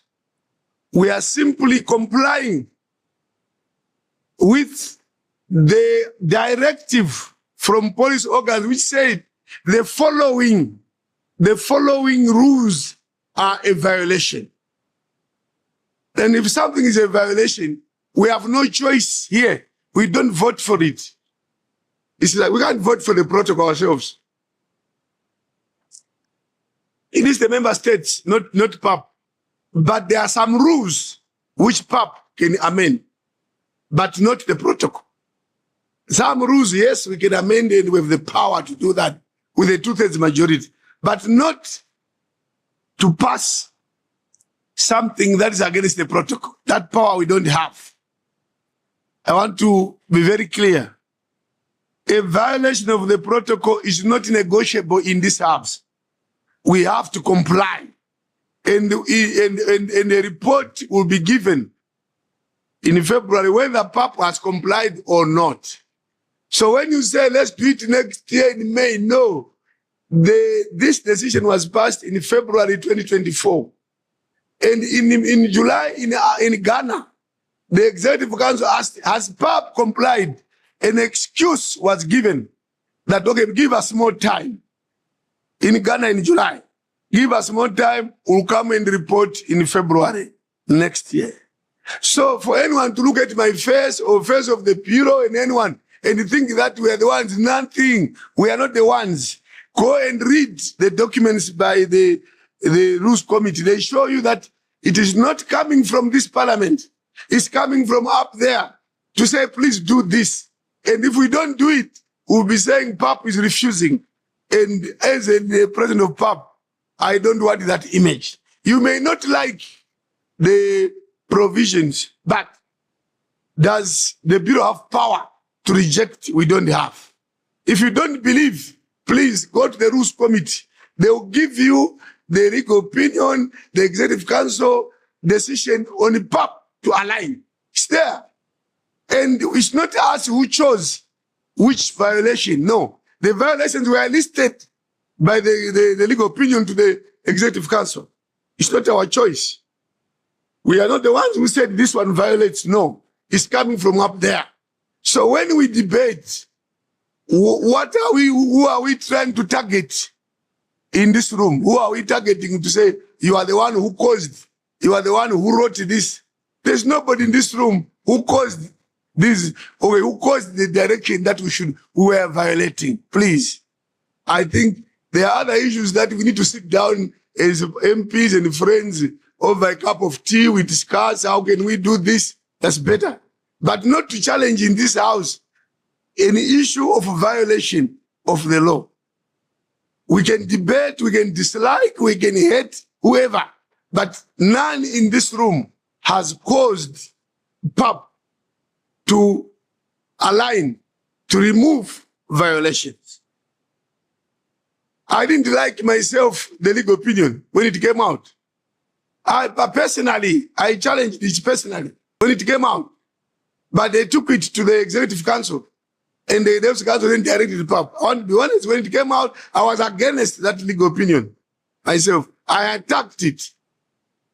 But I didn't succeed. Because then they used the Executive Council to direct PAP. And who I am? I'm just a president of PAP here, coming from Zimbabwe. And I have no powers to say no. So don't target the wrong people. As they say in English, don't back the wrong tree. Don't back the wrong tree. We are the wrong tree. I want to emphasize that point.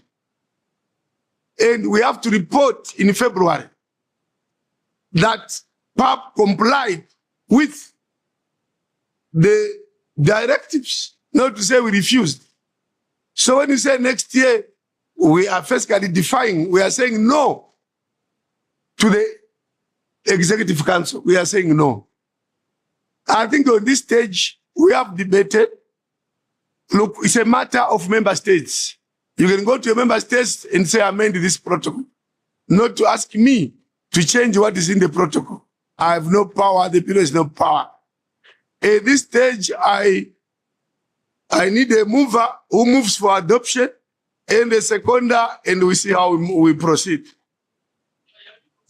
Honorable Zaparala. Il y a une motion. Honorable Zaparala. I'm moving for the adoption of the report. And seconder. I rise to second the motion. Thank you.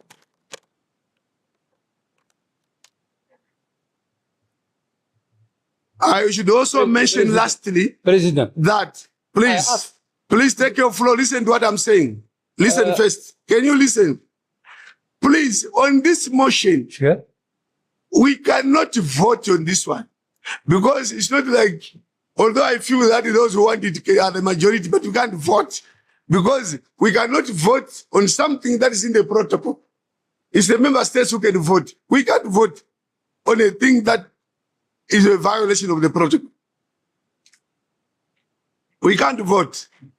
We can talk and talk, but we cannot change the protocol. And the motion that you're asking from me, I'm saying, please direct it to your member states. It's fair, not to me. Please, it's not for me. It's not for the Bureau.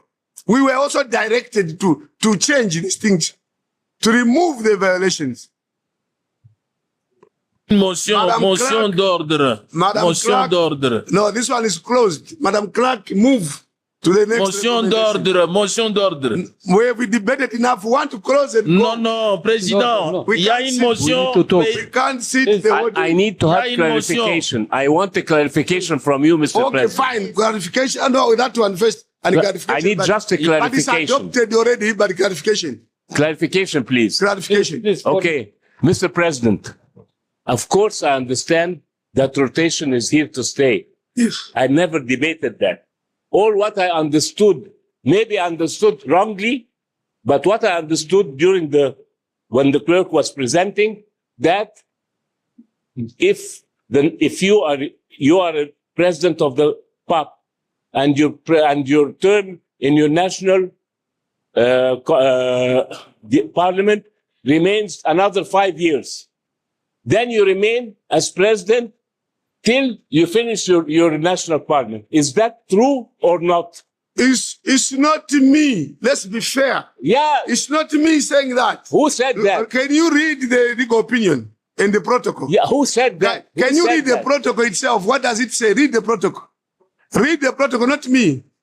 I'm not saying so. Read the protocol. But this is totally out of the spirit of what we agreed upon. This is totally out of the spirit. Fine. You cannot remain 5 years as president. No, my friend, my honorable brother. My honorable brother, let's be honest. Let's be honest to ourselves. I'm very honest with myself. I'm very honest with myself. Very honest. Allow us the floor. This is the protocol. The PAP remains 3 years. I know. You can't argue with the president on this. You can't argue with the president. Respect the president. Respect the president. Egypt, you still take the presidency after Southern region. No one is saying no to that. We're not saying Egypt, yes, or Tunisia, or because Morocco, some of you or now Algeria. are making noise because you want to wait tomorrow. I'm debating one point, Mr. President. No. I'm not debating. Read the protocol, not me. I am not debating the rotation. I am debating what has been said, that you remain in president as long as you are a member of your national parliament. Can I clarify? This is not acceptable. Can I clarify? Honorable Dr. Sharif. Honorable Dr. Sharif. Yes, Mr. President. I'm saying, if I don't think there is anything that they've said which removes rotation, and if it is there, it is wrongly then worded. Because I know for sure that rotation cannot be compromised. Sure. The only sentence is that what we did ourselves in putting rotation was rude and a violation only. But the rotation remains. That I want to underline that. We are not in disagreement. Rotation is there. It is the period of the president. Not for me. That is not for me to decide. Who decides that? Who decides? Who decides that? Mr. President. No, not me. Président, motion. Mr. President. Ask the executive council. Motion. Mr. President. Président, motion. Mr. President. Let's. Nous n'avons pas le quorum pour siéger. Le quorum. This one is done. Mr. President. Nous n'avons pas le quorum pour siéger. There's one point of. Il y a un problème de quorum, président. Honorable Habib, is that Habib? Is that Habib? Habib, is that Habib? Motion. Sorry, no motion. Honorable Habib. On n'a pas de quorum pour siéger. Quorum. Honorable. Pour siéger, quorum. Let's proceed. السلام عليكم. شكرا سيد الرئيس. أنا أؤكد هنا أن هذا الموضوع لم يناقش. لقد عرضتموه علينا ولكننا لم نناقش مثل القرارات الأخرى. والآن لا يمكننا أن نعتبر أن هذا نقاش، لأن عدد البرلمانيين الموجودين هون قليلين جدا. شوف كم موجود هون. هذه قرارات استراتيجية وأساسية في القانون، لا يمكننا أن نصادق عليها بعدد قليل هكذا. Thank you. Les quorums pour siéger, quorum pour siéger. أنا أقترح. Thank you. On n'a pas les quorums. عندي اقتراح. Thank you. عندي اقتراح. شكرا. عندي اقتراح. شكرا. اقترح أن لا نصادق على هذه التوصية الآن ونذهب بها معنا إلى برلماناتنا ونناقشها مع برلماناتنا ومع القانونيين. On n'a pas les quorums pour siéger, président. ونرجع المرة القادمة في الدورة القادمة. شكرا. On n'a pas les quorums. شكرا. Quorum pour siéger. Yes, I hear you. I hear you, quorum, I hear you. Fine. Can you put your hands down? Yes, Mr. President. Want to make progress? Yes. I just want to say this point. We do not spap. We do not spap vote whether we like something in the protocol or not so that we throw it away. We don't have that mandate. So this issue of protocol is for information. It's for information. It's not for us to vote. It's information to say this clause violates this clause. And we cannot say, okay, let's vote to make it good. No. It's not, it's the heads of states who can vote, not ourselves. If something is a violation, whether it's just for information, because it's for information, it's not about quorum. It's just, I can go to caucuses and inform these people in a caucus, inform the caucus, because it is not about voting. It's not for us to decide whether we like it or not. So whether quorum or no quorum is not important. This is just to inform members of parliament that this is a violation and it's wrong. It's illegal. Honorable Chairperson of Western Caucus. Yes, thank you, Honorable President. Honorable members, I think we just need to read our own rules and read the protocol and understand. We are just wasting our time arguing on something. In our own constitution, in our countries, let's reflect in our own constitutions, in our own countries, and our own standing orders in our own countries. It's very clear that any act of parliament that you make, including your own standing orders, that is not in line with the national constitution, to the extent of that consistency, is null and void. Now, AU said on Article 5, let me read, on the protocol, that's the constitution that created PAP. On Article 5, it says, elections, tenure, and vacancies. The term of a member of parliament shall run concurrently with his or her term in national parliament or other deliberative organ. Then it continues on Article 12. That's the protocol. It says the terms of office of the president and the vice presidents shall run with the national parliament or the deliberative organ which elects or designates them. That is the constitution that created a PAP. Then how can we come here as members of parliament, try to change that? We have done that in 2011, but it's wrong. AU says, go and align. We are not amending the protocol. AU saying, go and align your rules with the constitution. So where is the debate or where is the voting? What we have right now since 2011 is not consistent. And we've been called to order. In fact, Honorable President, for me, I think it's an embarrassment. When somebody outside PAP would tell you your rules are wrong, it's an embarrassment to all of us. We should have corrected that in 2011, and we should have corrected that in 2022 when the rules are suspended, simply because, one, it was in contravention to the protocol. So what are we debating? What are we voting? They said, correct your own rules. Président. Thank you. Président, je demande la parole. Right. We move forward.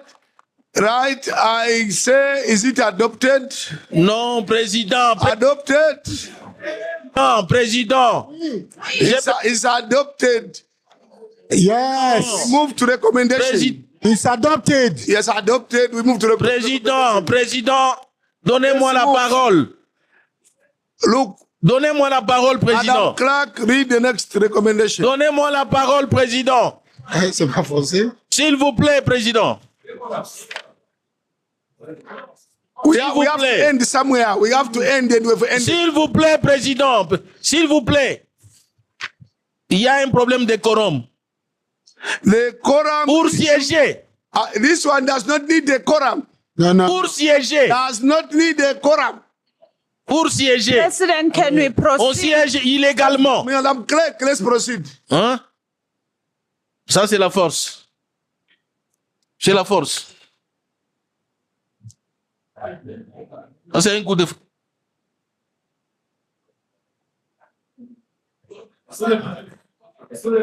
Honorable President. President, Madam Clerk, proceed. I need point of view, please. Madam Clerk, proceed, please. Honorable President, the first recommendation is the recommendation on the joint seminar on Agenda 2063, Fostering an Africa Fit for Children. After 7 preambular provisions, the Pan-African Parliament hereby recommends to the African Union member states to 1, on strengthening legal frameworks, 1, review and update national laws in alignment with international standards. Madam Clerk, I propose you just read the heading, guys, not the bullets.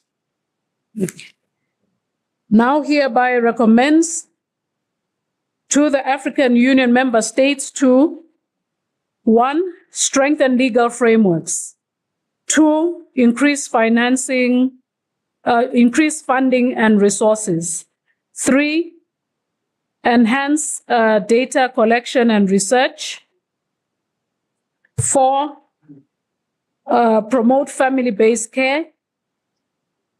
I'll amend the numbers as I go. 6, empower children and youth. 7, foster collaboration among stakeholders. 7, enhance access to education and health services. 8, increase awareness and prevention campaigns. 9, strengthen reporting and response mechanisms adopted in Midrand, Republic of South Africa on 15 November 2024. Any contributions on that one? S'il vous plaît, Monsieur le Président. None? No. Yes. Non. Honorable Fayon. Oui, Monsieur le Président, je voudrais attirer l'attention sur le fait que il y a des traités et des protocoles dont la signature et la ratification sont en retard. Avant de parler de renforcer les cadres juridiques, il faut mettre comme première recommandation de faire accélérer et finaliser la signature et la ratification des actes juridiques existants. Merci beaucoup. I think that is a good comment. It's a good comment. We first encourage member states to ratify the protocols before we strengthen the legal framework. Good point. Any other contribution on this one? None. Adopted. That's agreed to. The next recommendation.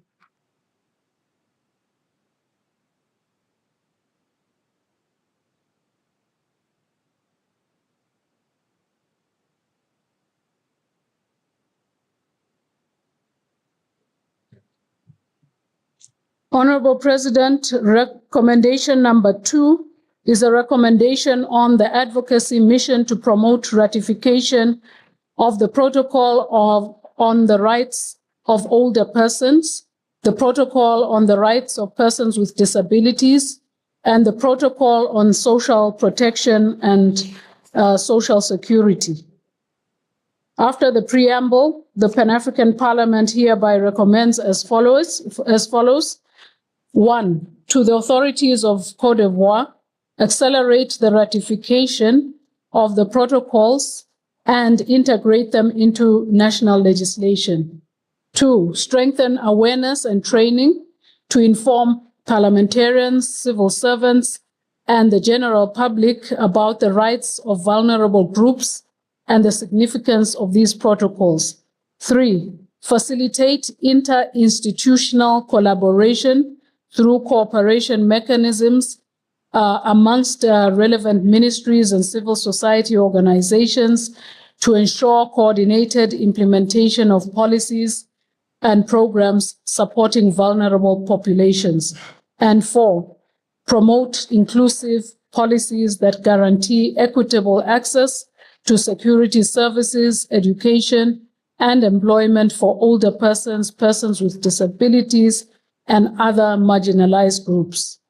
2, to the Ivorian Parliament. 1, establish a monitoring and evaluation mechanisms through its Gender Equality Committee to assess the impact of measures taken to support vulnerable groups. 2, organize annual presentations of national reports on the state of human rights by commissions, councils, to ensure citizens' concerns are effectively addressed, given Parliament's role as a bridge between the population and policymakers. 3, to the National Human Rights Council.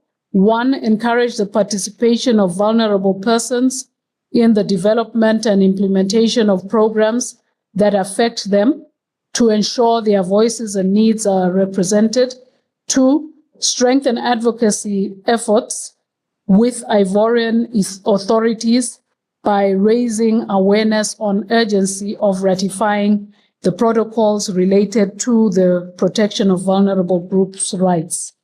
4, to civil society. 1, mobilize stakeholders by partnering with other civil society organizations, human rights groups, and community organizations to intensify advocacy efforts for the ratification of the protocols, and develop joint strategies to make concrete recommendations to the government to expedite the ratification of the protocols, adopted in Midrand, South Africa on the 15th November 2024. Thank you. Any debate on this one? Yes, Monsieur le Honorable Président. Fagnon. Oui, Monsieur le Président et chers collègues, je voudrais, si vous en convenez avec moi, ajouter un point 5 qui avait, à l'occasion de l'étude du rapport, demandé que le pape puisse capitaliser l'expérience de cette mission en Côte d'Ivoire et l'étendre aux autres caucus et pays membres concernés. Merci beaucoup. Thank you for the comment. Any other comments? None. Sorry. Honorable Mariam. Merci, Monsieur le Président. Monsieur le Président, c'est juste une correction. Au point 2 des recommandations, c'est une recommandation au Parlement panafricain, pas au Parlement ivoirien. Thank you. Thank you. Noted. Any other comment? If no comment, then adopted. Merci beaucoup. The clerk will read the next recommendation.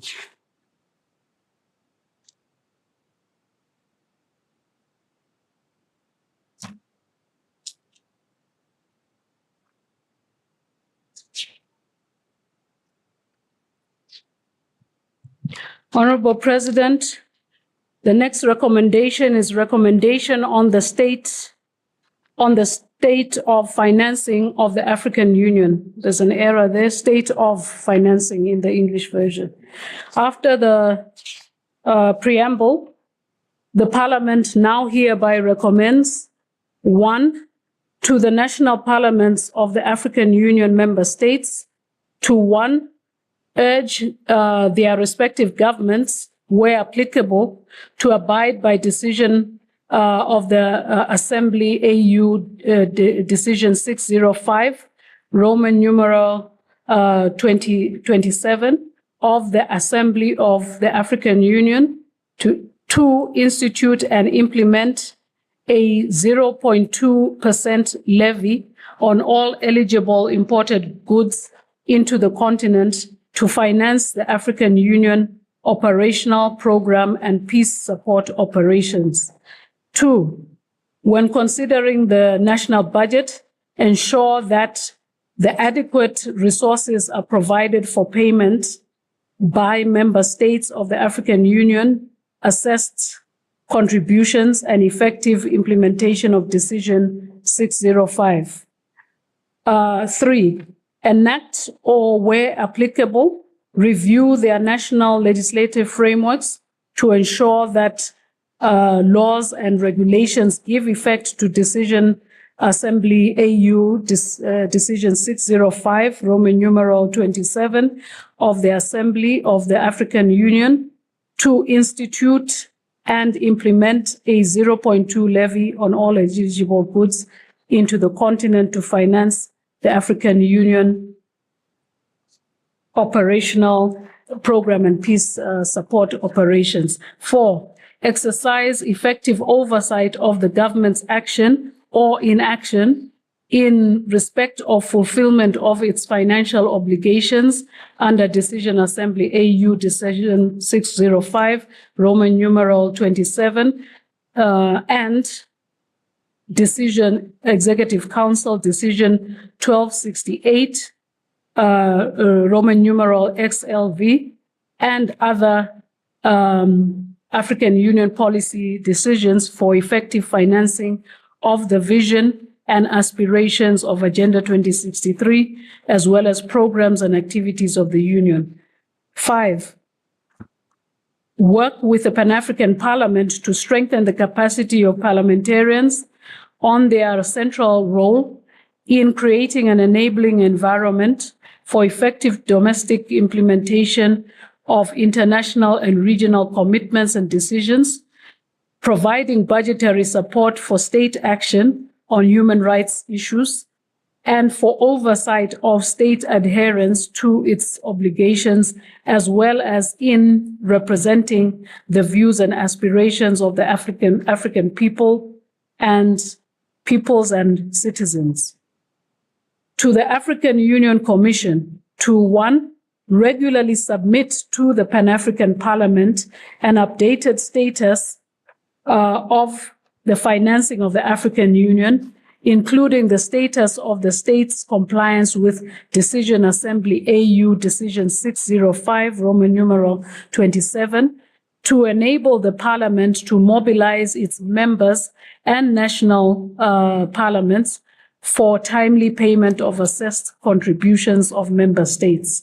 2, support the Pan-African Parliament with adequate resources to enable it to effectively mobilize its members and national parliaments in addressing the challenges relating to the implementation of Decision Assembly AU Decision 605, Roman numeral 27, and other related policy decisions.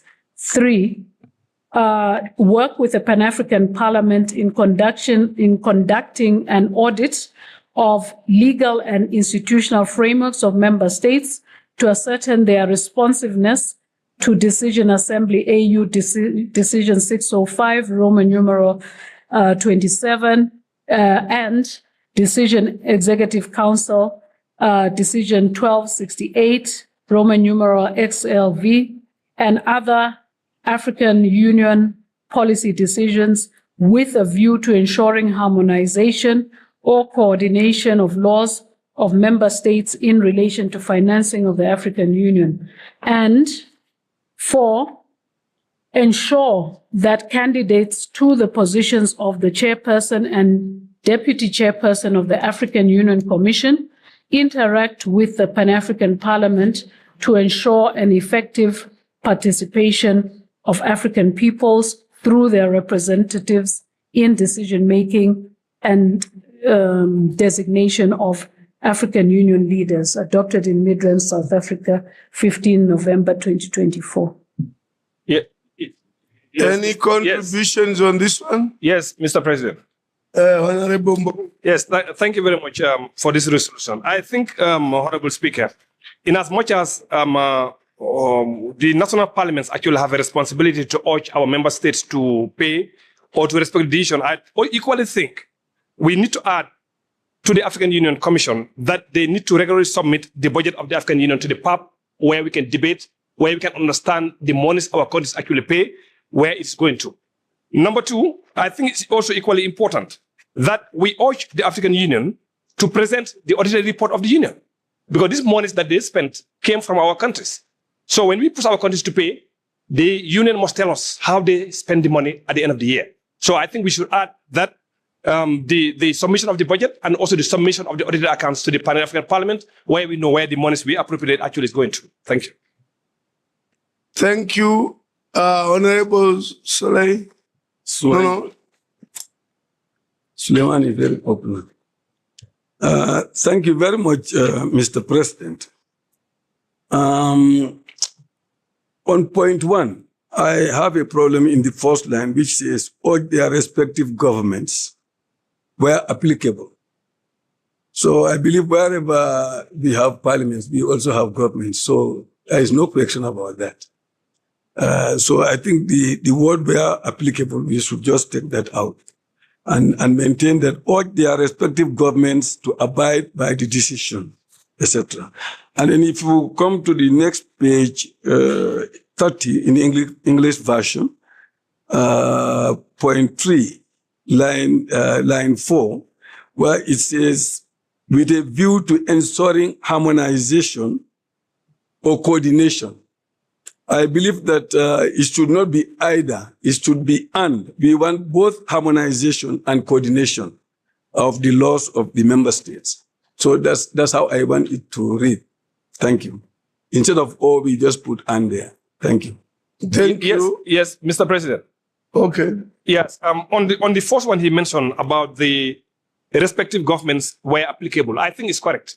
Because 35 countries actually are already abiding by the 0.2% decision. They're already abiding by that. So this one is referring to those that are not abiding by that 0.2%. So I think number one is okay. Thank you. Thank you. Any other? Honorable Vice President Dr. Gayo. Thank you, Mr. President. I think it's important to include that to seek the head of state, the African Union, to authorize Pan-African Parliament to raise funds and utilize. Because last time we asked the deputy chairperson, it's a policy issue, it should be addressed to the head of state and the assembly. So at this stage, it's important to seek for the authorization. Thank you. Thank you. Any other contribution? None.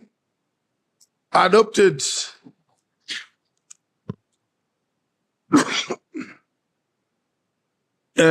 Madam Clerk.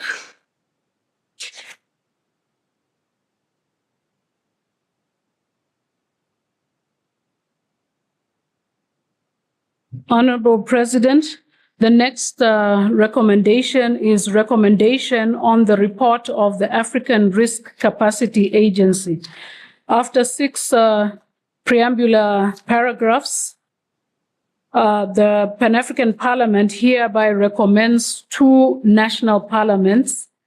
1, urge their respective governments to initiate the process of signature and ratification or accession should be to the African Risk Capacity Treaty in order to enable access by the state to the various benefits of this treaty, including capacity building programs, contingency planning tools, early warning systems, and the African Risk Capacity insurance risk pool for drought, tropical cyclones, outbreaks, and epidemics and floods. 2, prioritize, where applicable, parliamentary action and advocacy for the ratification and domestication of the ARC Treaty. 3, call upon all member states to actively engage with the ARC, the African Risk Capacity, and leverage on its technical assistance, briefings, and knowledge sharing opportunities to make informed decisions on disaster risk management. 4, ensure adequate resource allocation from the national budgets to support the African risk capacities activities, given the critical importance of disaster risk management in protecting populations and saving lives and livelihoods. 5, strengthen collaboration with the African risk capacity for the protection of the vulnerable African populations from impacts of extreme weather events, natural and other disasters. Adopted in Midrand, Republic of South Africa, 15 November 2024.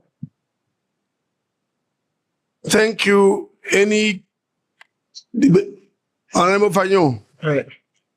Monsieur le Président, chers collègues, du moment où AC même a reconnu l'importance du pape pour assurer la coordination et interagir en faveur de la promotion et du développement de la mutuelle panafricaine, je voudrais proposer qu'au point 6, si vous en convenez, qu'on mentionne convenir et adopter entre le pape et AC d'une stratégie et d'un plan d'action d'intervention assorti de ressources financières conséquentes permettant au pape d'interagir en faveur de la promotion et du développement de la mutuelle panafricaine de gestion des risques. Merci beaucoup.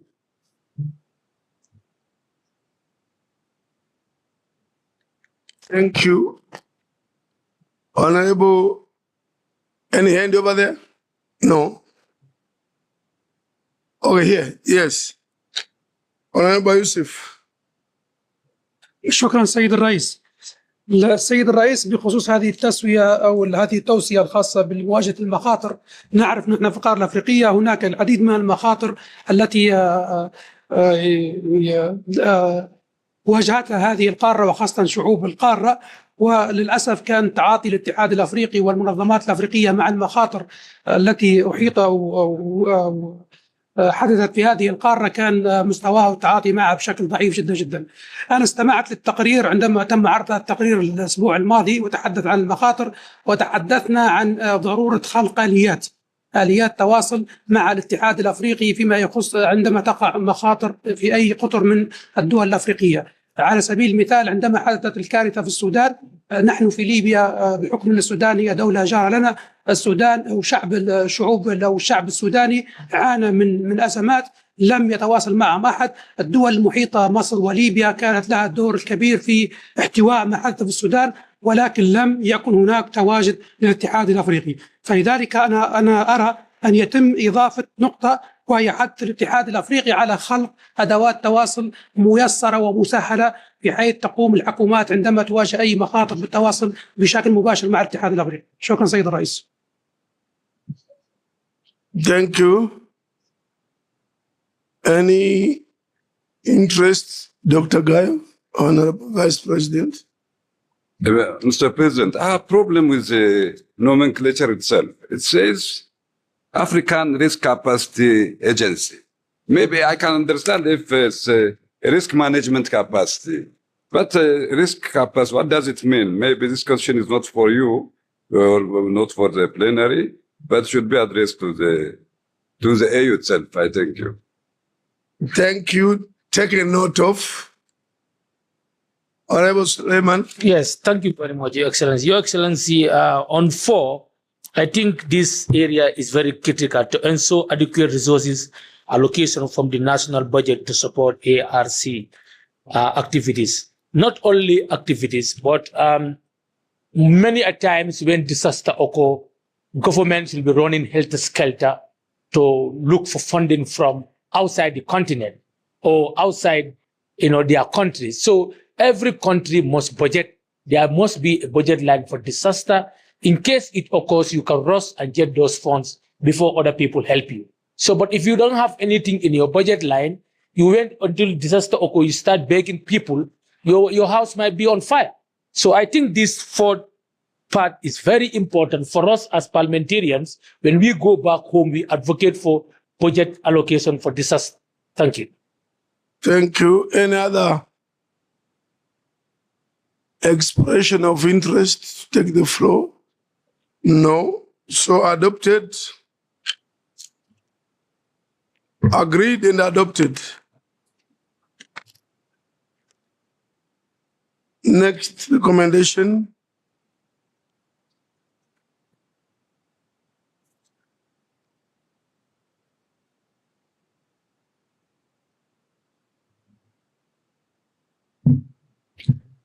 Honorable President, the next recommendation is a recommendation on the state of Africa's integration. After 6 preambular paragraphs, the Pan-African Parliament now hereby, and I will insert in the English version, resolves to recommend, now hereby resolves to recommend to the national parliaments to 1, facilitate trade facilitation between countries to ensure the easy movement of people and goods across borders, including by implementing one-stop border posts and streamlining customs procedures. 2, implement the legal and institutional frameworks that promote and support industrialization and the production of manufactured goods and enable intra-African trade. 3, move beyond the mere. I think and we introduce an amendment to remove the word just, move beyond the mere developing of transport corridors to focus on establishing growth and development corridors to facilitate investments in processing and value addition of Africa's mineral resources and other raw materials. 4, encourage national institutions to pursue regional cooperation and coordination to advance the industrialization agenda across the continent. 5, leverage regional frameworks and platforms like the AFCFTA to promote the development of regional value chains, identify opportunities for cross-border collaboration and integration of production processes. 6, invest in regional infrastructure, energy and digital connectivity projects to enable the seamless flow of goods, services, and information across borders, which will support regional value chain development. 7, work towards the adoption of a uniform language that unites African peoples as a whole. Adopted in Midrand, Republic of South Africa, 15th of November, 2024. Thank you very much. Any contributions on this one, Honorable Toure? Thank you very much, Honorable President. First of all, I have something to say about integration, which is in relation to security. I've not seen anything there that deals with how would the African countries work together to secure their people from external aggression. That is something that we need to think of. Secondly, on 7, when it comes to language, I believe we have languages that are marked in Africa, African languages that are marked. So I believe that when we use language, we just say to develop languages that would unify African states instead of language. Because if you say one language, that will be very difficult to do. But we have languages in each region that are big languages and that can unify those regions. For example, if you go to West Africa, you will have Malinke, Mandinka is there. You also have Fulani. I think those are the big languages in West Africa and Hausa. So when you come to South Africa, too, you have another language, I don't know, Swahili, etc., etc. So let's use languages instead of one language. It is almost impossible to do that. Thank you. Thank you. Lisa, any other honorable? Oui. Fagnon. Monsieur le Président, je ne vais pas répéter mon collègue, mais je voudrais attirer l'attention qu'il vaut mieux éviter de parler d'adopter une seule langue. Si vous voulez adopter une seule langue, donc adoptez le Yoruba. Au lieu du Swahili, je vous respecte, hein, mais moi-même, je voudrais qu'on adopte le Yoruba ou bien le Hausa. Donc, il vaut mieux parler de langue régionale. Il vaut mieux parler de la promotion de langue régionale, l'unicité de langue régionale. Merci beaucoup. Yeah, I'm not responding, but I think the issue of languages, we can only suggest to add on to what our heads of state have already decided upon, which is Swahili. So if you want Yoruba to become one of the major languages, I think the PAP can make recommendations to the heads of state, because that type of decision, which are the continental languages, we can only make a recommendation. It's a head of state function. Any contributions to the right? I can't see who. To the right of Honorable Suleiman. Yes. Yeah, to your right, yes.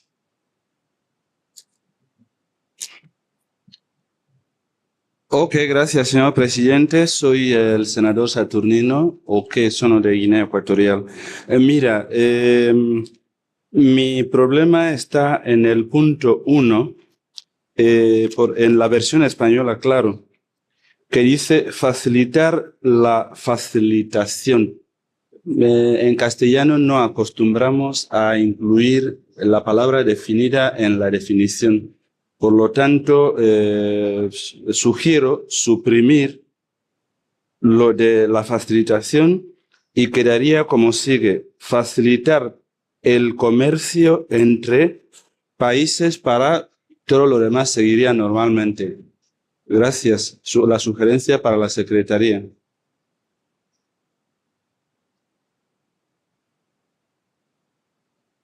Thank you. The drafters will consider that. Is any other contribution? Mr. President. Yes, where I can see you. Here. Here, Président. This way. Okay. Oh yes, sorry. OK. Non, Président, je crois que, du moins dans la version française, au point 3, je ne sais pas pourquoi on met le nœud sur les ressources minérales seulement, au lieu de parler des ressources naturelles. Parce que lorsque nous avons le bois, on doit les valoriser ici pour en faire du papier. Mais c'est pas une ressource minérale. Donc on devait parler, à mon avis, des ressources naturelles, même si l'on insiste particulièrement sur les ressources minérales. Ça, c'était un. De deux, en ce qui concerne la langue, à entendre les collègues, ils veulent parler de plusieurs langues. Non, nous sommes l'Union africaine. Lorsque l'on parle d'une union, on parle de l'unité. Ce que nous visons, c'est d'avoir une seule langue. On n'abroge pas les langues sous-régionales ou nationales. Mais quelle est la langue que nous pouvons parler, nous, ici, par exemple, au sein de l'Assemblée, sans qu'il y ait des interprètes? Et cette langue peut être créée par nos spécialistes en la matière, en associant et les Swahili, et les Yoruba, et les Kikongo, et les Tchou, ainsi de suite, pour en créer une seule langue. Les Occidentaux, pour créer des langues, ont fait 50 ans pour nous les imposer. Nous pouvons nous offrir également 50 ans pour créer une langue réunissant les mots de tous nos dialectes et ainsi de suite. On peut pas dire unité et penser à 5-10 langues. Ça n'a même pas de cohésion ou de cohérence. Voilà. Merci. Pour moi, la formulation est bonne. Monsieur le Président. Professor. Thank you, Mr. President, for giving me the chance. I want to support what the last speaker said about language. What is language really? I think in language, we want to be able to communicate between ourselves and amongst ourselves.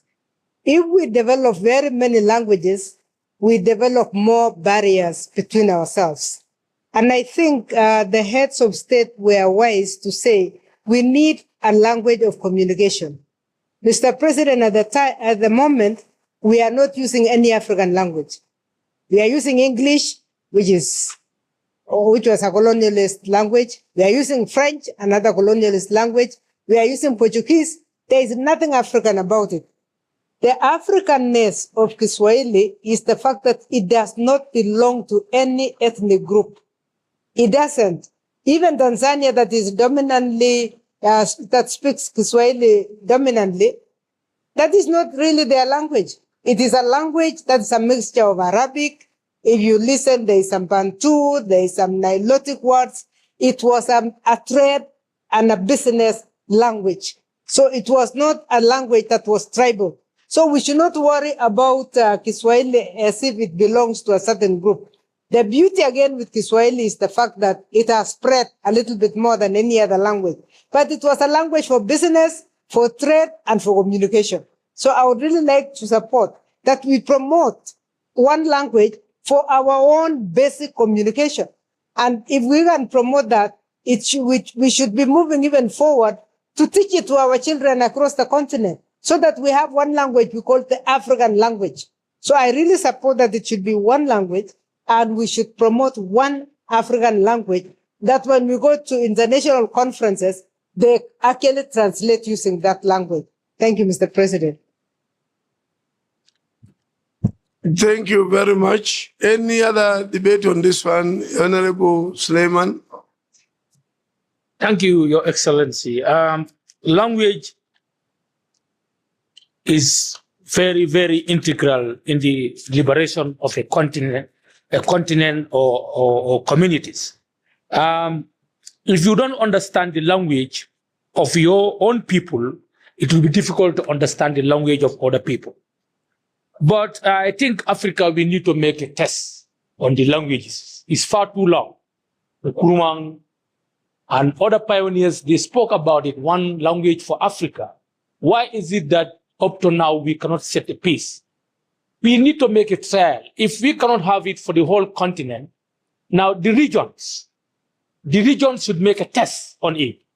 Like the common language in regions, they should try to use that as a means of communication. Like what you said, Swahili. Yes, Swahili is combination of Arabic, and we all know that, Arabic is foreign to Africa. But, we have to see the combination of other languages as well.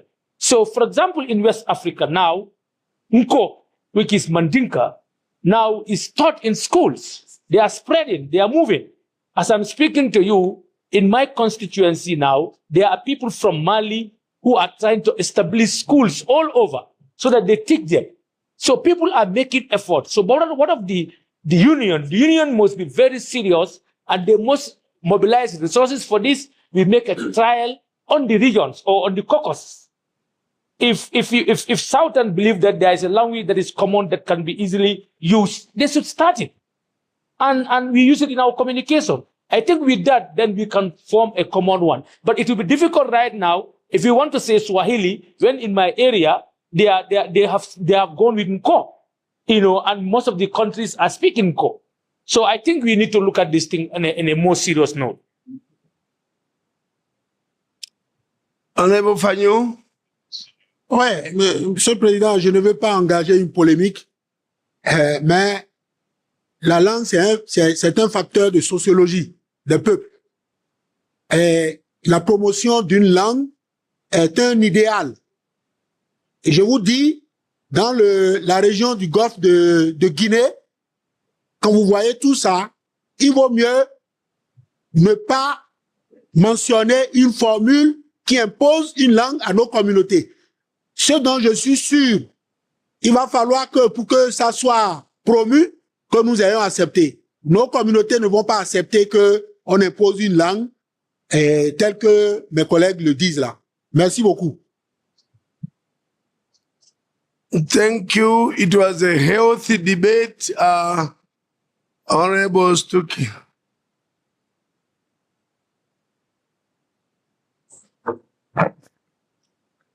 Thank you, Honorable President. I'm tempted to speak in Siswati.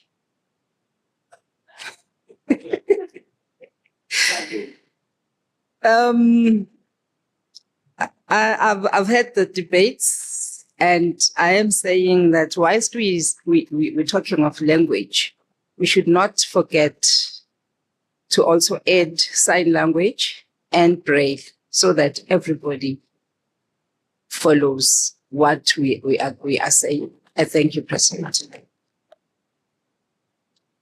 Thank you. That is brilliant.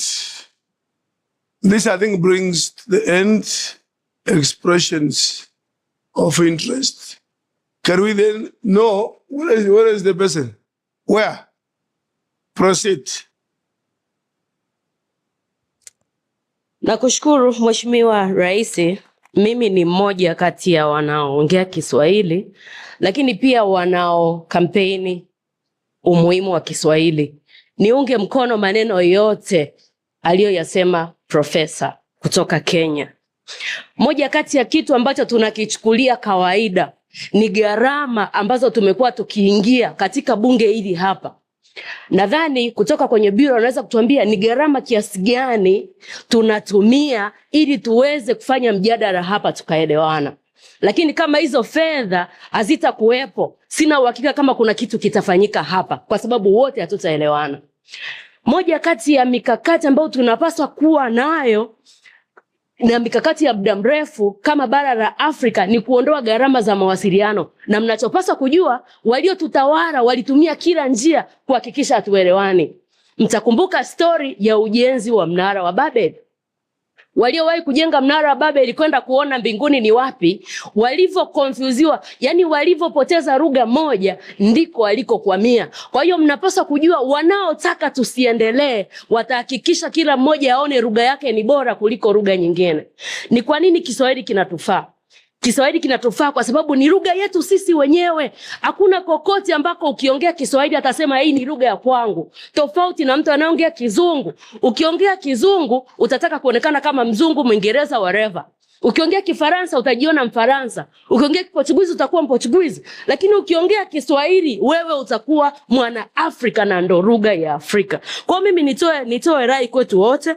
Tuangalie gharama ya kuunganisha hizi lugha na tuweke mikakati ya muda mrefu. Tuseme bara la Afrika katika miaka 20 inayokuja kila nchi ihakikisha inajua Kiswahili ili tuondoe gharama kubwa ya kutranslate ya translators na kugawanywa na wazungu.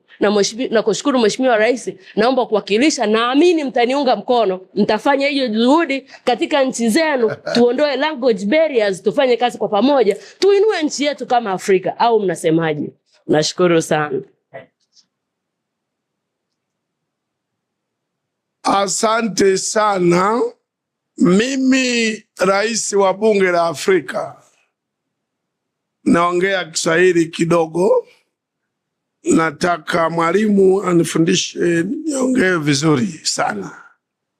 Thank you, asante sana. Any other interest? But she made a very valid point. The highest cost of a session is interpretation and translation. A session costs us almost $500,000 US on interpretation and translation. So she is right that we could minimize. But in the European Parliament, they use about 25 to 28 languages during a session like this. Simultaneous interpretation is actually more expensive in Europe, but we can reduce the cost in Africa, of course. Can we adopt this recommendation? Thank you, asante sana. Shukran. Merci beaucoup. Muito obrigado.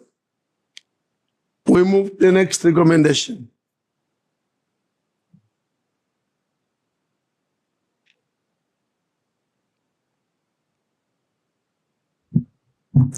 Honorable President, the next recommendation is the recommendation on the state of industrialization in Africa.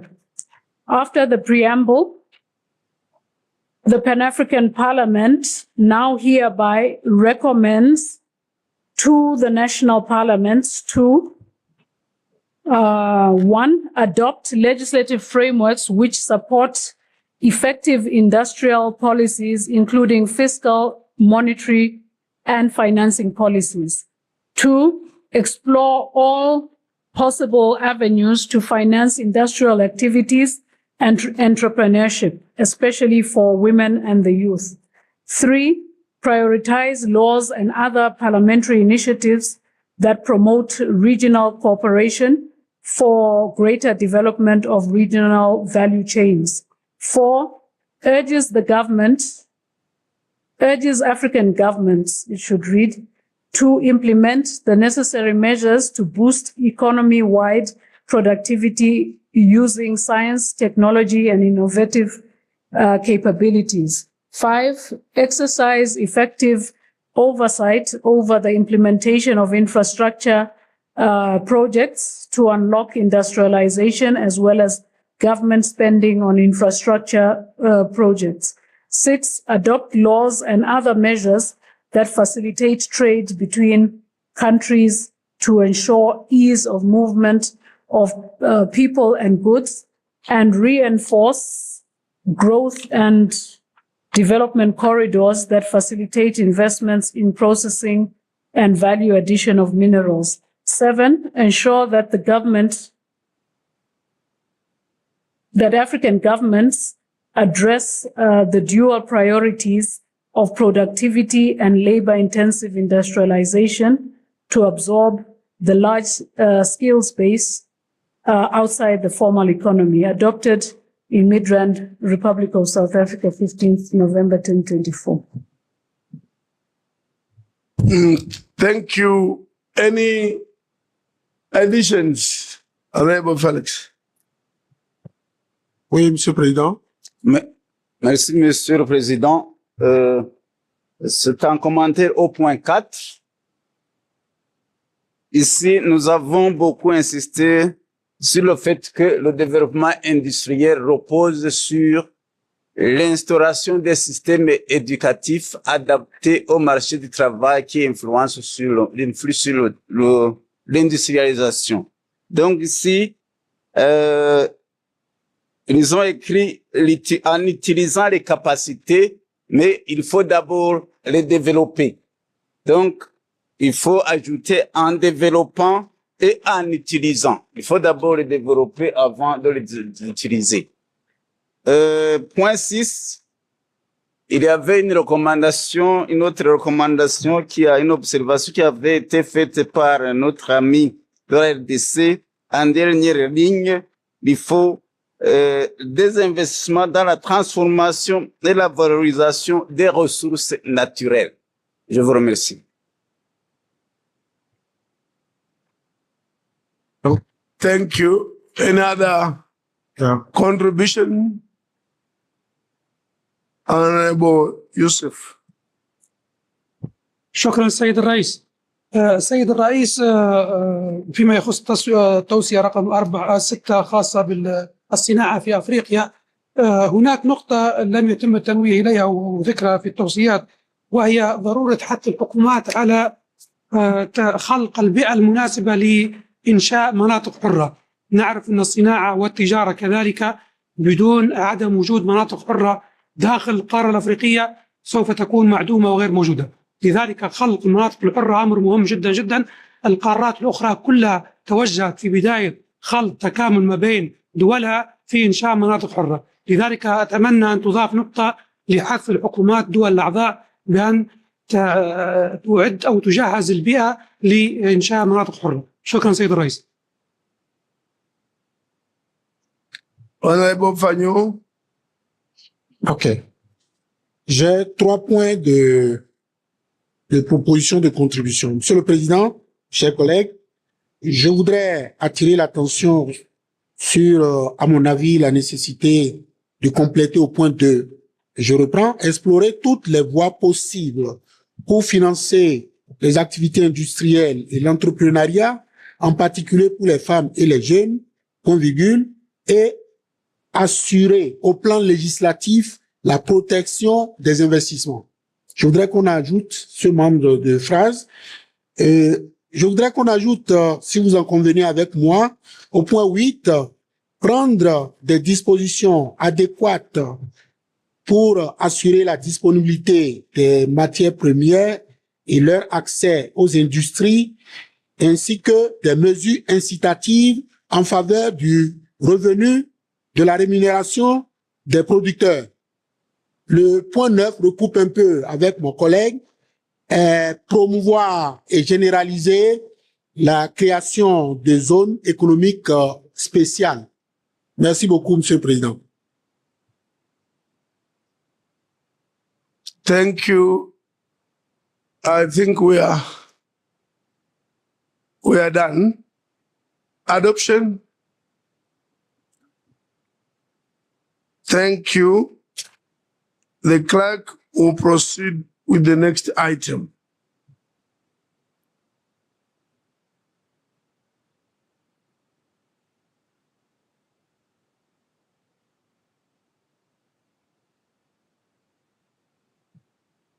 The next item, Honorable President, is the declaration on solidarity with Palestine.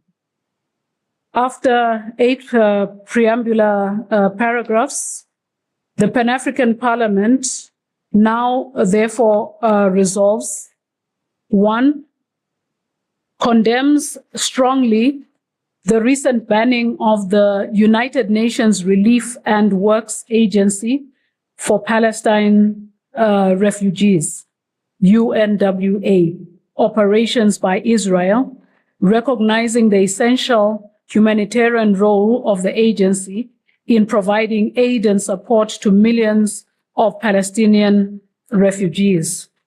2, supports the United Nations Security Council Resolution number 2735, proposing a comprehensive 3-phased ceasefire deal to end the war in Gaza, urging both Israel and Hamas to implement it fully without delay and condition. 3, also supports the case brought before the International Court of Justice, the ICJ, by South Africa against Israel for genocide, emphasizing the importance of holding Israel accountable instead of accountability, accountable for its violations of international law. 4, welcomes the United Nations General Assembly Resolution GA 626, of 18 September 2024, calling for an end to Israel's open quote, unlawful, close quote, occupation within 12 months. And 5, stands in solidarity with Palestinians to promote awareness and advocate for the rights of the Palestinian people and to foster collaboration on initiatives aimed at supporting their struggle for peace, freedom, and justice. Adopted in Midrand, South Africa on 15 November 2024. Right, any Honorable Baja.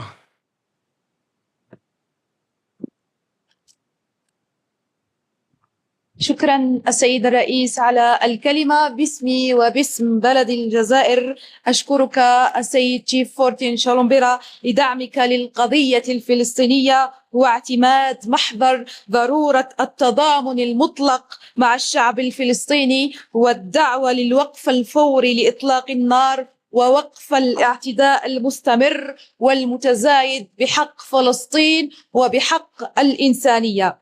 السيد الرئيس، يجب أن نعزز الوعي للدفاع عن حقوق الشعب الفلسطيني وتدعيم التعاون والمبادرات الرامية إلى دعم نضالهم من أجل السلام والحرية والعدالة. شكرا السيد الرئيس. Thank you very much. Shukran. Honorable, start from there. Honorable يسري بواب من تونس سيد الرئيس. Sorry, come again.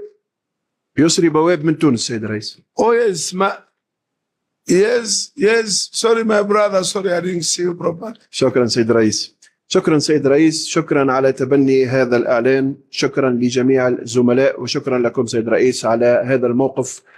تونس مثلها مثل كل البلدان الحرة في العالم تتوق إلى الحرية وتتوق إلى أن تكون فلسطين حرة وأن يكون الشعب الفلسطيني في أحسن الحالات وأن يعيش حرا وأن يكون له سيادة على أرضه. لكن سيد الرئيس هنا لا أعرف، منذ حين كنا نتداول بشأن اللغة وقلنا أن اللغات الإنجليزية والفرنسية والبرتغالية هي لغات احتلال وكنا ندين الاحتلال. لكن هنا سيد الرئيس نخجل من أن نعبر أو أن نصف الاحتلال الإسرائيلي بالغير الشرعي ونضعه بين قوسين. لا أعلم لماذا، هل الاحتلال هو شرعي حتى نضع غير شرعي بين قوسين؟ كل احتلال هو غير شرعي وهي مسألة وجودية وهي مسألة حقوقية وهي مسألة إنسانية. وشكرا سيد الرئيس. I personally agree with you that the word illegal should not be in courts. It's just illegal. No, not in courts.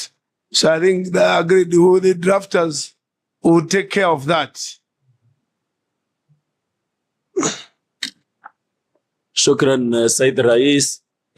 كل الاحترام والتقدير لما قدمتموه خلال هذه الدورة وخاصة اعتماد معناه مشروع هذا القانون الذي هو بالأساس تضامن مع الشعب الفلسطيني الذي يتعرض للإبادة، المجازر اليومية التي يعيشها هذا الشعب.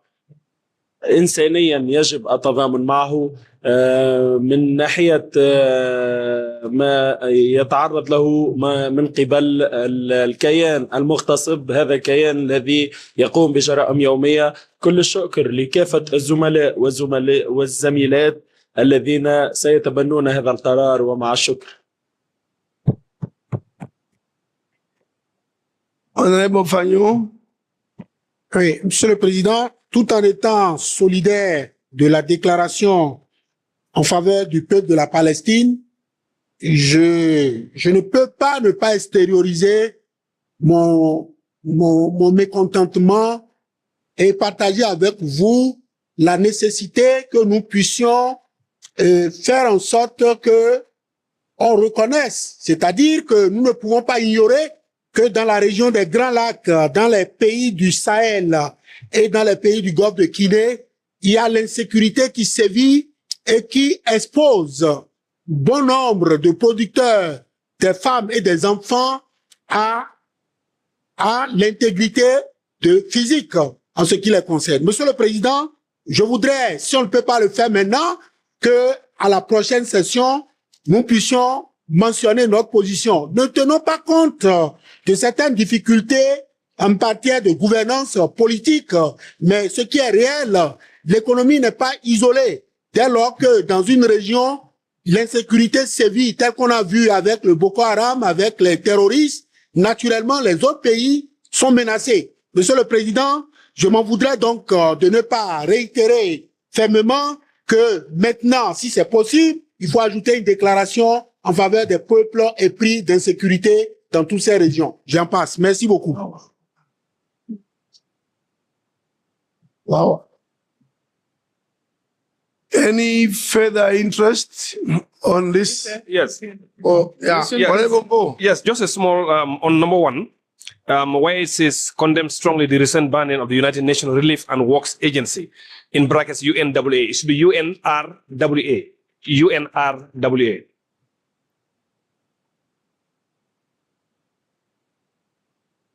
Thank you very much, Honorable Yusuf. Then I go to Honorable Mariam. شكرا سيد الرئيس. أولا باسمي وباسم مجموعة الشمال الأفريقي بهذا البرلمان أتوجه بالشكر لسيادتكم ولكافة أعضاء مكتب البرلمان الأفريقي على إقراركم لهذا الإعلان المناصر للقضية الفلسطينية. نحن في دول الشمال الأفريقي نثمن ونشكر هذا الموقف. ثانيا باسمي بصفتي نائبا عن دولة ليبيا وبصفتي رئيسا لمجموعة شمال الدول الأفريقي أشكر دولة جنوب أفريقيا على ما قامت به اتجاه القضية الفلسطينية. نثمن هذا الموقف، ومن هنا من داخل قاعة البرلمان الأفريقي الموجود بدولة جنوب أفريقيا نسجل شكرنا وتقديرنا واعتزازنا بدولة جنوب أفريقيا على ما قدمته اتجاه القضية الفلسطينية.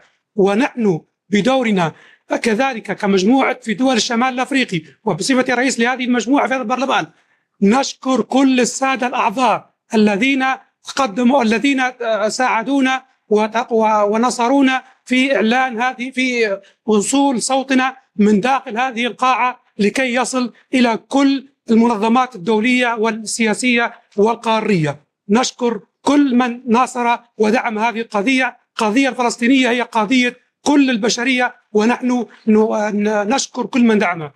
سيد الرئيس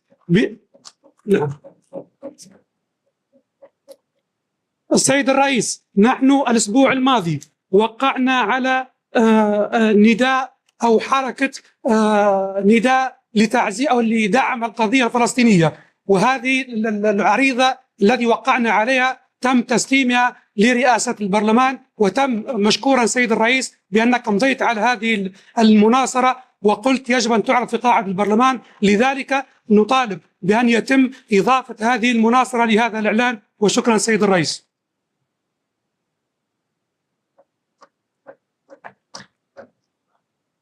Honorable Victoria. Thank you so much, Your Excellency. Just to support this declaration coming from Women Caucus and one of the Vice President of Women Caucus, we support this declaration because in terms of this, women and young children suffer a lot. So we add our voice from the Women Caucus for this declaration. Thank you so much. That is important. Any interest? Yes, that's Honorable Ture.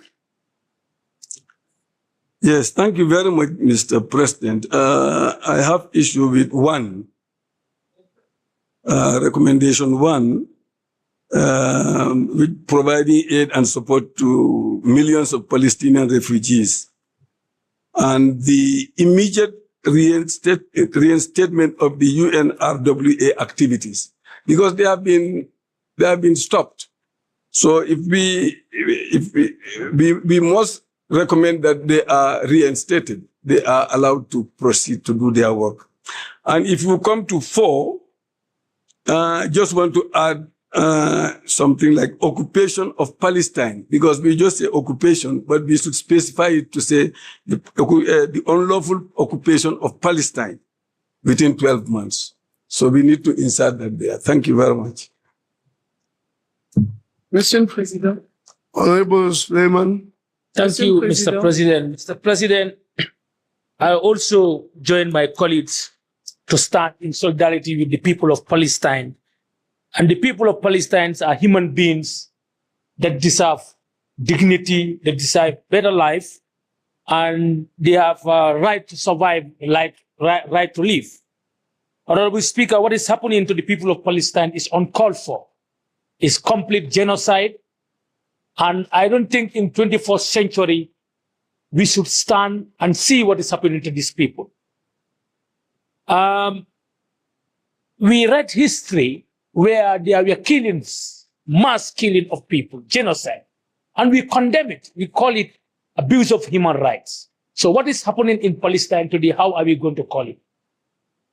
We all need to stand like the people of South Africa, the government of South Africa, how they did it. All states in Africa must also stand up to be in support with them, to see to it that this issue is discussed at the highest level. In fact, it should want us to boycott United Nations summits if the killings are not stopped. We need to do an action. We cannot only be making solidarity without actions. We need to make boycotts to certain meetings. Let them know that human beings are dying. Young people are dying. Women are dying. We cannot just sit down and making resolutions. No, actions need to be done. Thank you. Honorable Mariam. Merci, Monsieur le Président. Monsieur le Président, je voudrais exprimer la solidarité de la commission de cet illustre Parlement, la commission de l'égalité en genre, de la famille, de la jeunesse et des personnes handicapées. Parce que ce que nous voyons arriver en Palestine et les images que nous avons sont des images de familles disloquées, d'enfants et de femmes en majorité victimes. C'est pour ça que nous voulons fermement soutenir cette résolution et surtout affirmer que aucune cause ne doit permettre le massacre de tout un peuple. Monsieur le Président, j'ai juste une petite question de forme. Au point 5, dans la version française, c'est écrit le Parlement affirme sa solidarité avec les Palestiniens. Je pense qu'il faut plutôt écrire avec le peuple palestinien qui montre un peu la nation palestine plutôt que les Palestiniens. Je vous remercie.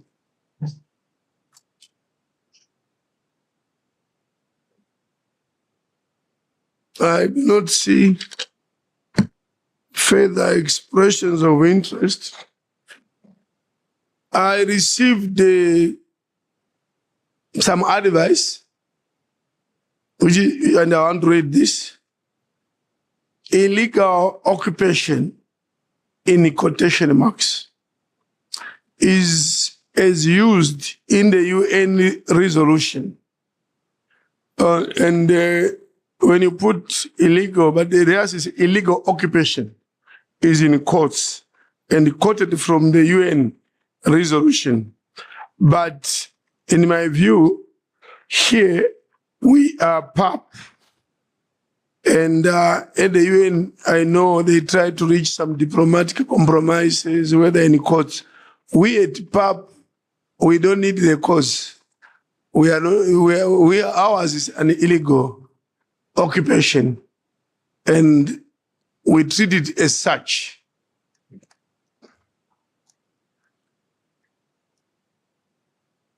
Another contribution? Where? Yes, thank you. Thank you, Mr. President. You actually put the hammer on the nail. It's right. I mean, when we look at Palestine, there's no justification. I know that what happened on October 7th was gruesome, but it could have been dealt with in a much humane way. To make even a young child, a pregnant woman, go through such ordeals, to see fathers carrying their children, innocent citizens of Palestine, is wrong. And I feel that, much as I never supported Donald Trump as the president of US, my candidate was purely and squarely Kamala Harris, he has promised to end this war within weeks or months of him being in office. And we hope that it can be ended. And I think the solution is the two-state solution. It has gone on for too long, and it's time that Palestine gets its own state, its own recognition, and the people of Palestine be free of this constant abuse and battering by a superpower that they cannot fight against. I mean, the Third World War is imminent if we cannot end the war in Palestine, because we are divided to the core.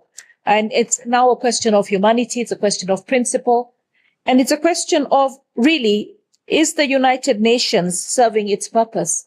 Because if the United Nations feel helpless when it comes to Israel, then we have a problem. Who else will they seem helpless to? I mean, if they cannot go in and provide relief to the many Palestinians, the millions who require aid and support, then we are failing as humanity. So I believe that many lives have been lost, both on both sides, and it's time to end the war. We are all custodians of this earth. None of us are going to live beyond our lifetimes. We are all going to die. So why destroy everything and anything? We've seen destructions all over the Middle East. We've seen destructions even in Africa. I mean, what happened in Libya was wrong. What happened in Kuwait was wrong.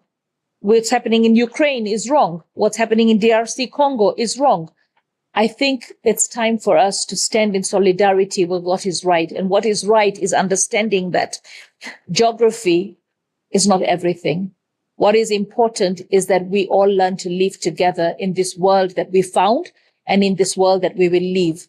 And taking a life just because you want ownership of assets or land is not what was meant by our creator, whoever we perceive him to be. Thank you. Thank you very much. Because she's the last speaker, is it? Can we then clap for her much more loudly? And that we have adopted the Declaration on Palestine. Another round of applause. Thank you very much. The clerk shall read the second order. Honorable President, the second order of business is the closing ceremony of this session. And the closing ceremony, before my speech, I'll ask each bureau member, give them 1 minute to just also to thank you for the commitment to this moment. I'll start with the first Vice President, just to thank the MPs, for their commitment to this minute.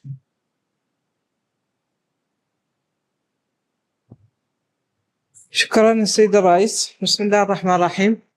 أنا أضم صوتي لصوت الزملاء لدعم هذا الإعلام لمساندة الشعب الفلسطيني الذي على مسمع ومرعى من الجميع يباد يوميا.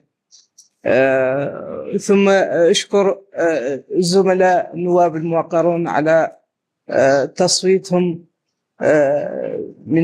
في صالحي لأن أكون النائب الأول لرئيس البرلمان الإفريقي.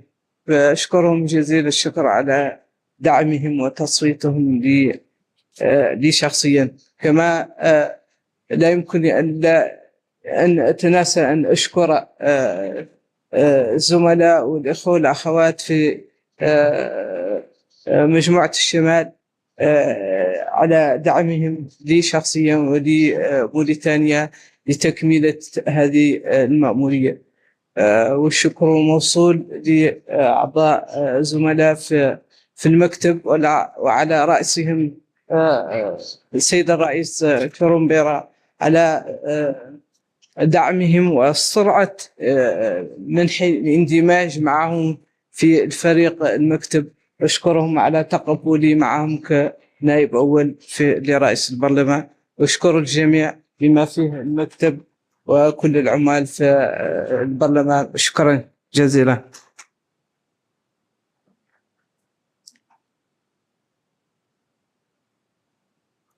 Honorable Dr. Gayo.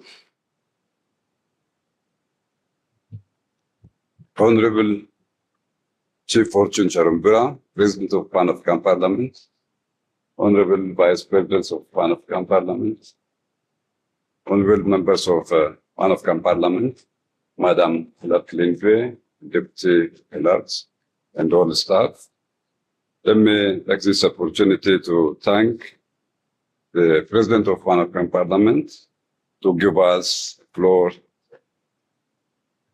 to give some vote of thanks to members in a very unusual way, which was not practiced in Parliament. May we give our big hand to the President of Pan-African Parliament. Honorable members, we learned a lot from you, from members. We are guided by you. We decided at the bureau level to stick and to consider on matters which can unite us rather dividing us. That's why now today, I can assure you, we have a bureau which is very united, which can speak with one voice and which will be guided by you, which will not let you down. Honorable members, during this session, we invited many guests out from world, I can say, out of Africa, from Belarus. And we agreed through Belarus to mediate the problem, the conflict between Russia and Ukraine. And also Pan-African Parliament this time has become very visible, even at the level of United Nations. We are invited by United Nations to represent the people of Africa. And also we are going to COP29, also to represent Pan-African Parliament and the continent. This is a quality of leadership, the leadership of our President Chief Sharimbura. May I ask you again to give you another big applause.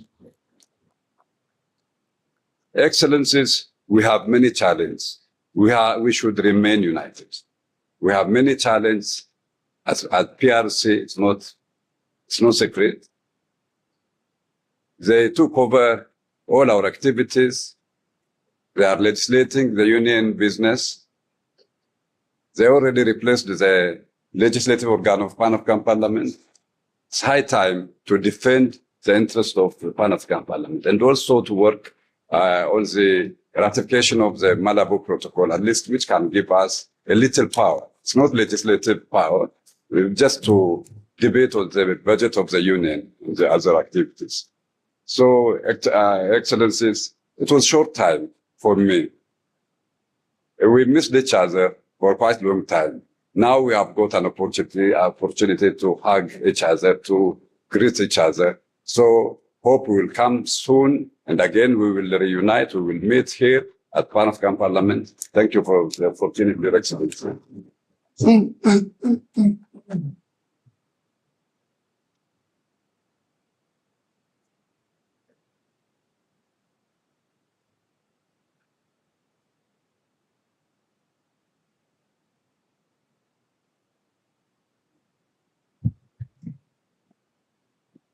Honorable members of the Bureau, the first Vice President, second Vice President, and the fourth, Honorable Jida, who sent me a message that he had to go to the mosque, and we are in prayers with him.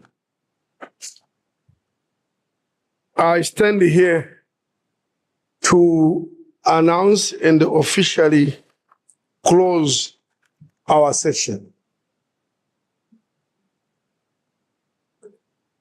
I am one of the happiest here because this session we achieved a lot.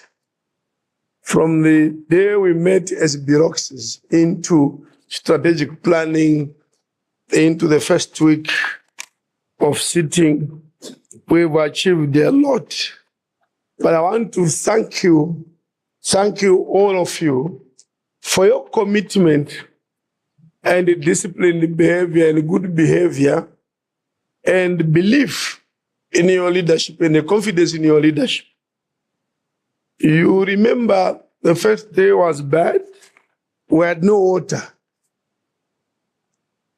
And there was a risk that members may say, because there is no water, we are going back home. Or we are suspending sitting until there is water. But I want to really say I'm very, very, very happy that you believed in your leadership. You stayed along until the water came back. Can I thank you for that one? I want to thank you. You did not play politics because there was no water, but you behaved honorably. And I really want to thank you for the commitment to Africa. I want to thank you also for your contributions since we started. All of you have made contributions on various topics, some more than 20 times, some maybe twice, but that is the nature of us. And the live contributions from Honorable Fagnon, we all know that Fagnon will always come on the floor on whatever topic. That is why we are here. It's why we are here.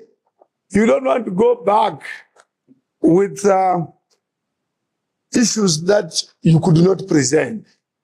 On any topic that you presented, the spirit was to share and inform.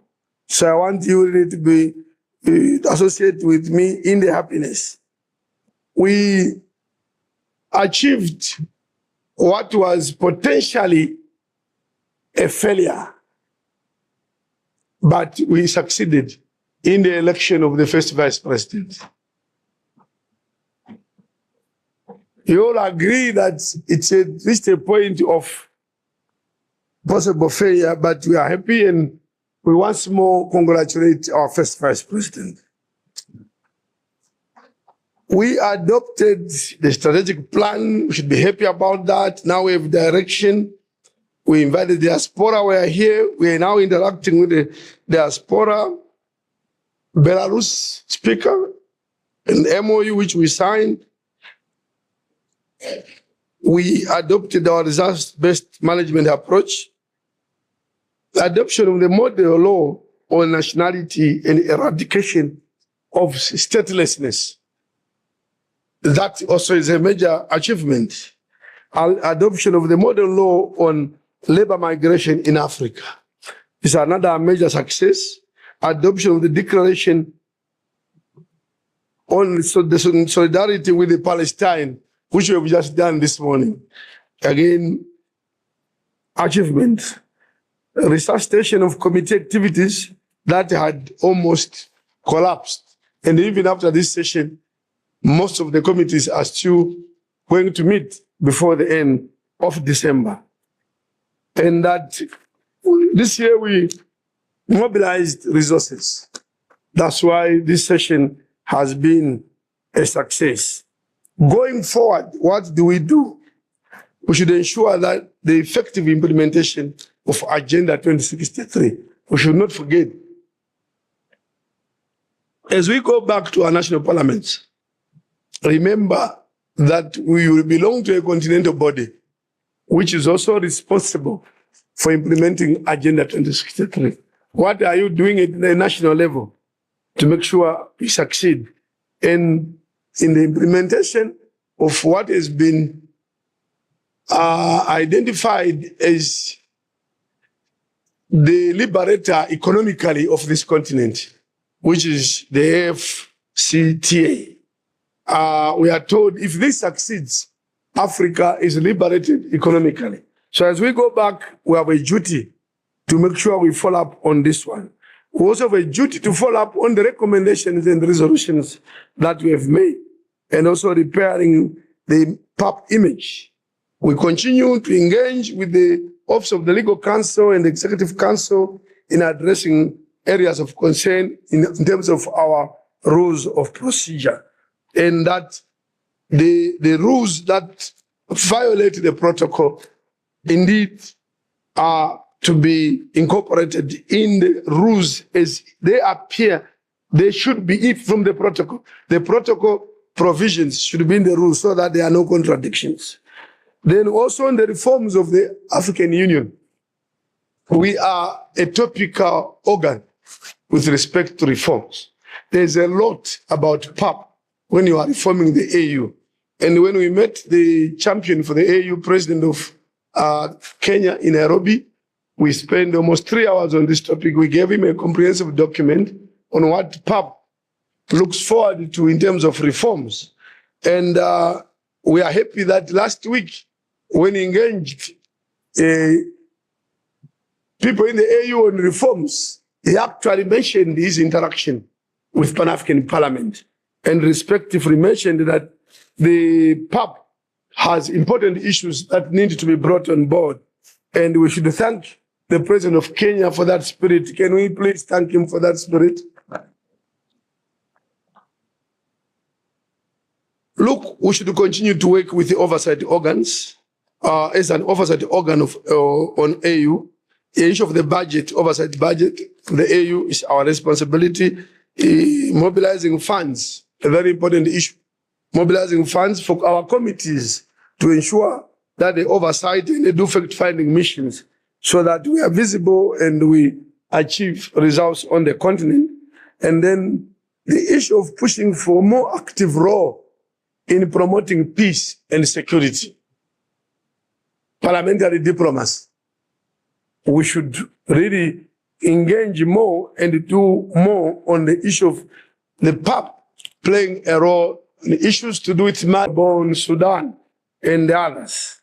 And there are issues, of course, that have to do with our own welfare.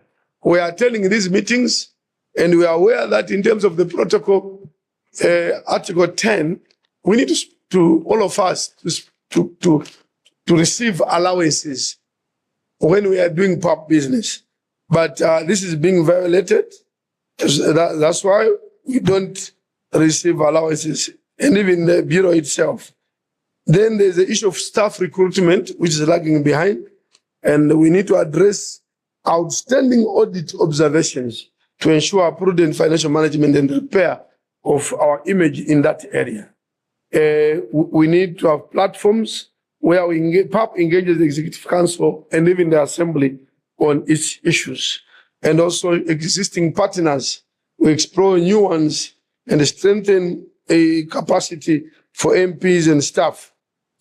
Before I conclude, can I join me in congratulating the President of Botswana, His Excellency Duma Gideon-Bok, for his victory in Botswana.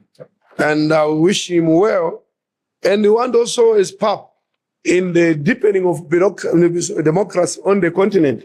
We want to commend the outgoing President of Botswana, His Excellency Masisi, for respecting the will of the people and putting the interests of the country first before his own interests. As you know, he considered a defeat, and the transition has been smooth, and even attended the inauguration ceremony, which other people don't do. So we need to show and support democracy by just an upload for him to say, you have done well. When you go back, please, first of all, if you don't have anything written, ask the secretary, the clerk's office, to provide you a summary of all the business that we conducted during the session. You can get it from the clerk's office. We'll ask her to write a good summary, which every parliament can present in their parliament as to the business that we conducted. I know some of you can write, and they are good writers. You can simply add on to what you get from here. We need you to go back and tell your national parliament that we were at PAP for more than 2 weeks, and we deliberated and did most of the laws on this and that, so that our national parliaments and the people in your respective countries can see the relevance and the value of Pan-African parliament. So leaders of delegations, please supervise the work of informing your parliaments about PAP activities when you go back. I can go on and on, but the best thing is to thank you by clapping for you. I want to clap for you. I've always said those people who remain in the chamber to the last minute like this need to be known always. And Madam Clerk, there are some are leaving, some are still around until Monday or Sunday. If they are around, some are not in the bureaucracies. But some bureaucracies members have left. I think those that are not in the bureaucracies and they are around, please register through your caucus chair or acting chair or whoever. We need the clerk to know those that may be around, but they are not part of regional caucuses or they are not part of committee bureaucracies. Because if I see the number in this room, it is less than the number of bureaucracies. Yes, the number in this room is less than the total number of bureaucracy members.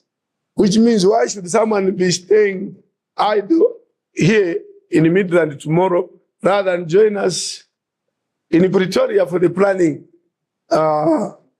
workshop? So those that are willing, please register. And on this note, I say thank you very much. Merci beaucoup, shukran, obrigado, asante sana, safe trip. But before you leave, I think we have some very important announcements from the office of the clerk. I was going to wait for the clerk to declare the end of the session and the beginning of the planning workshop in Pretoria. But Madam Clerk, announcements.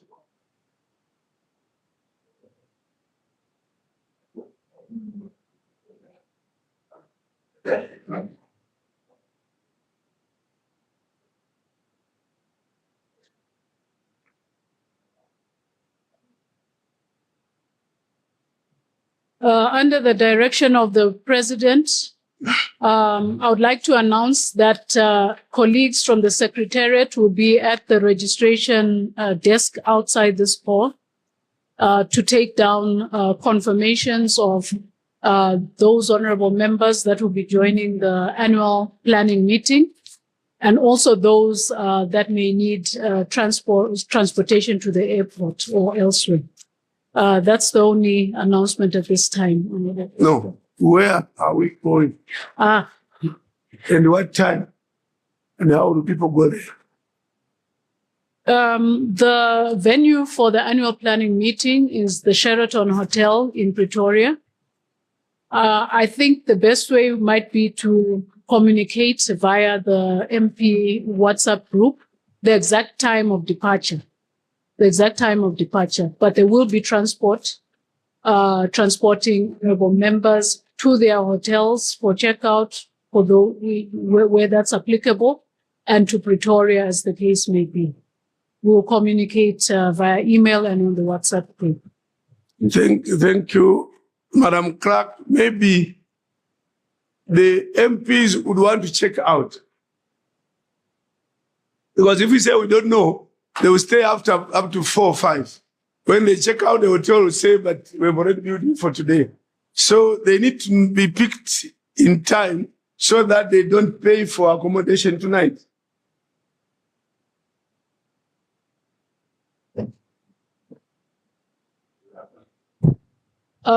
We are proposing that check-in begins from 4 p.m. in Pretoria at the Sheraton Hotel, which would mean perhaps we say from 3 p.m.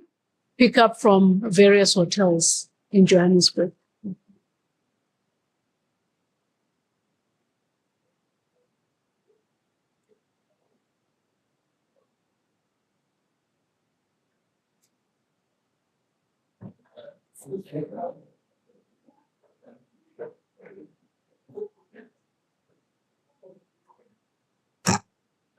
Hello. Order. We now rise for the AU anthem.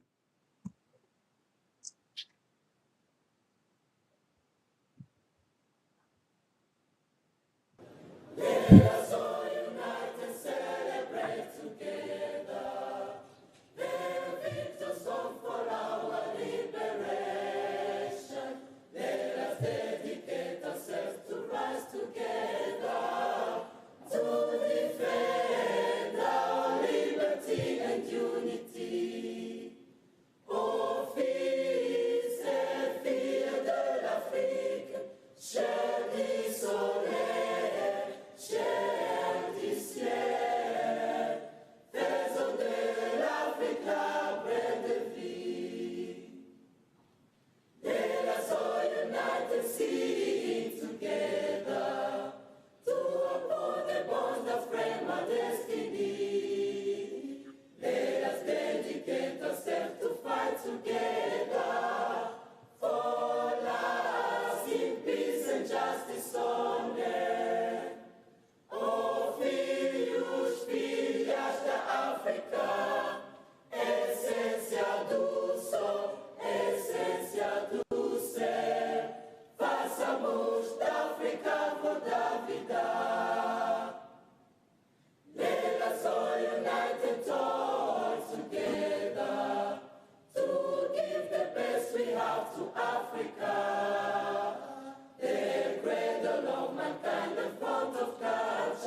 Thank you.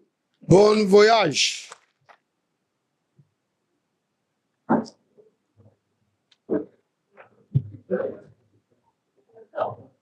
Yeah.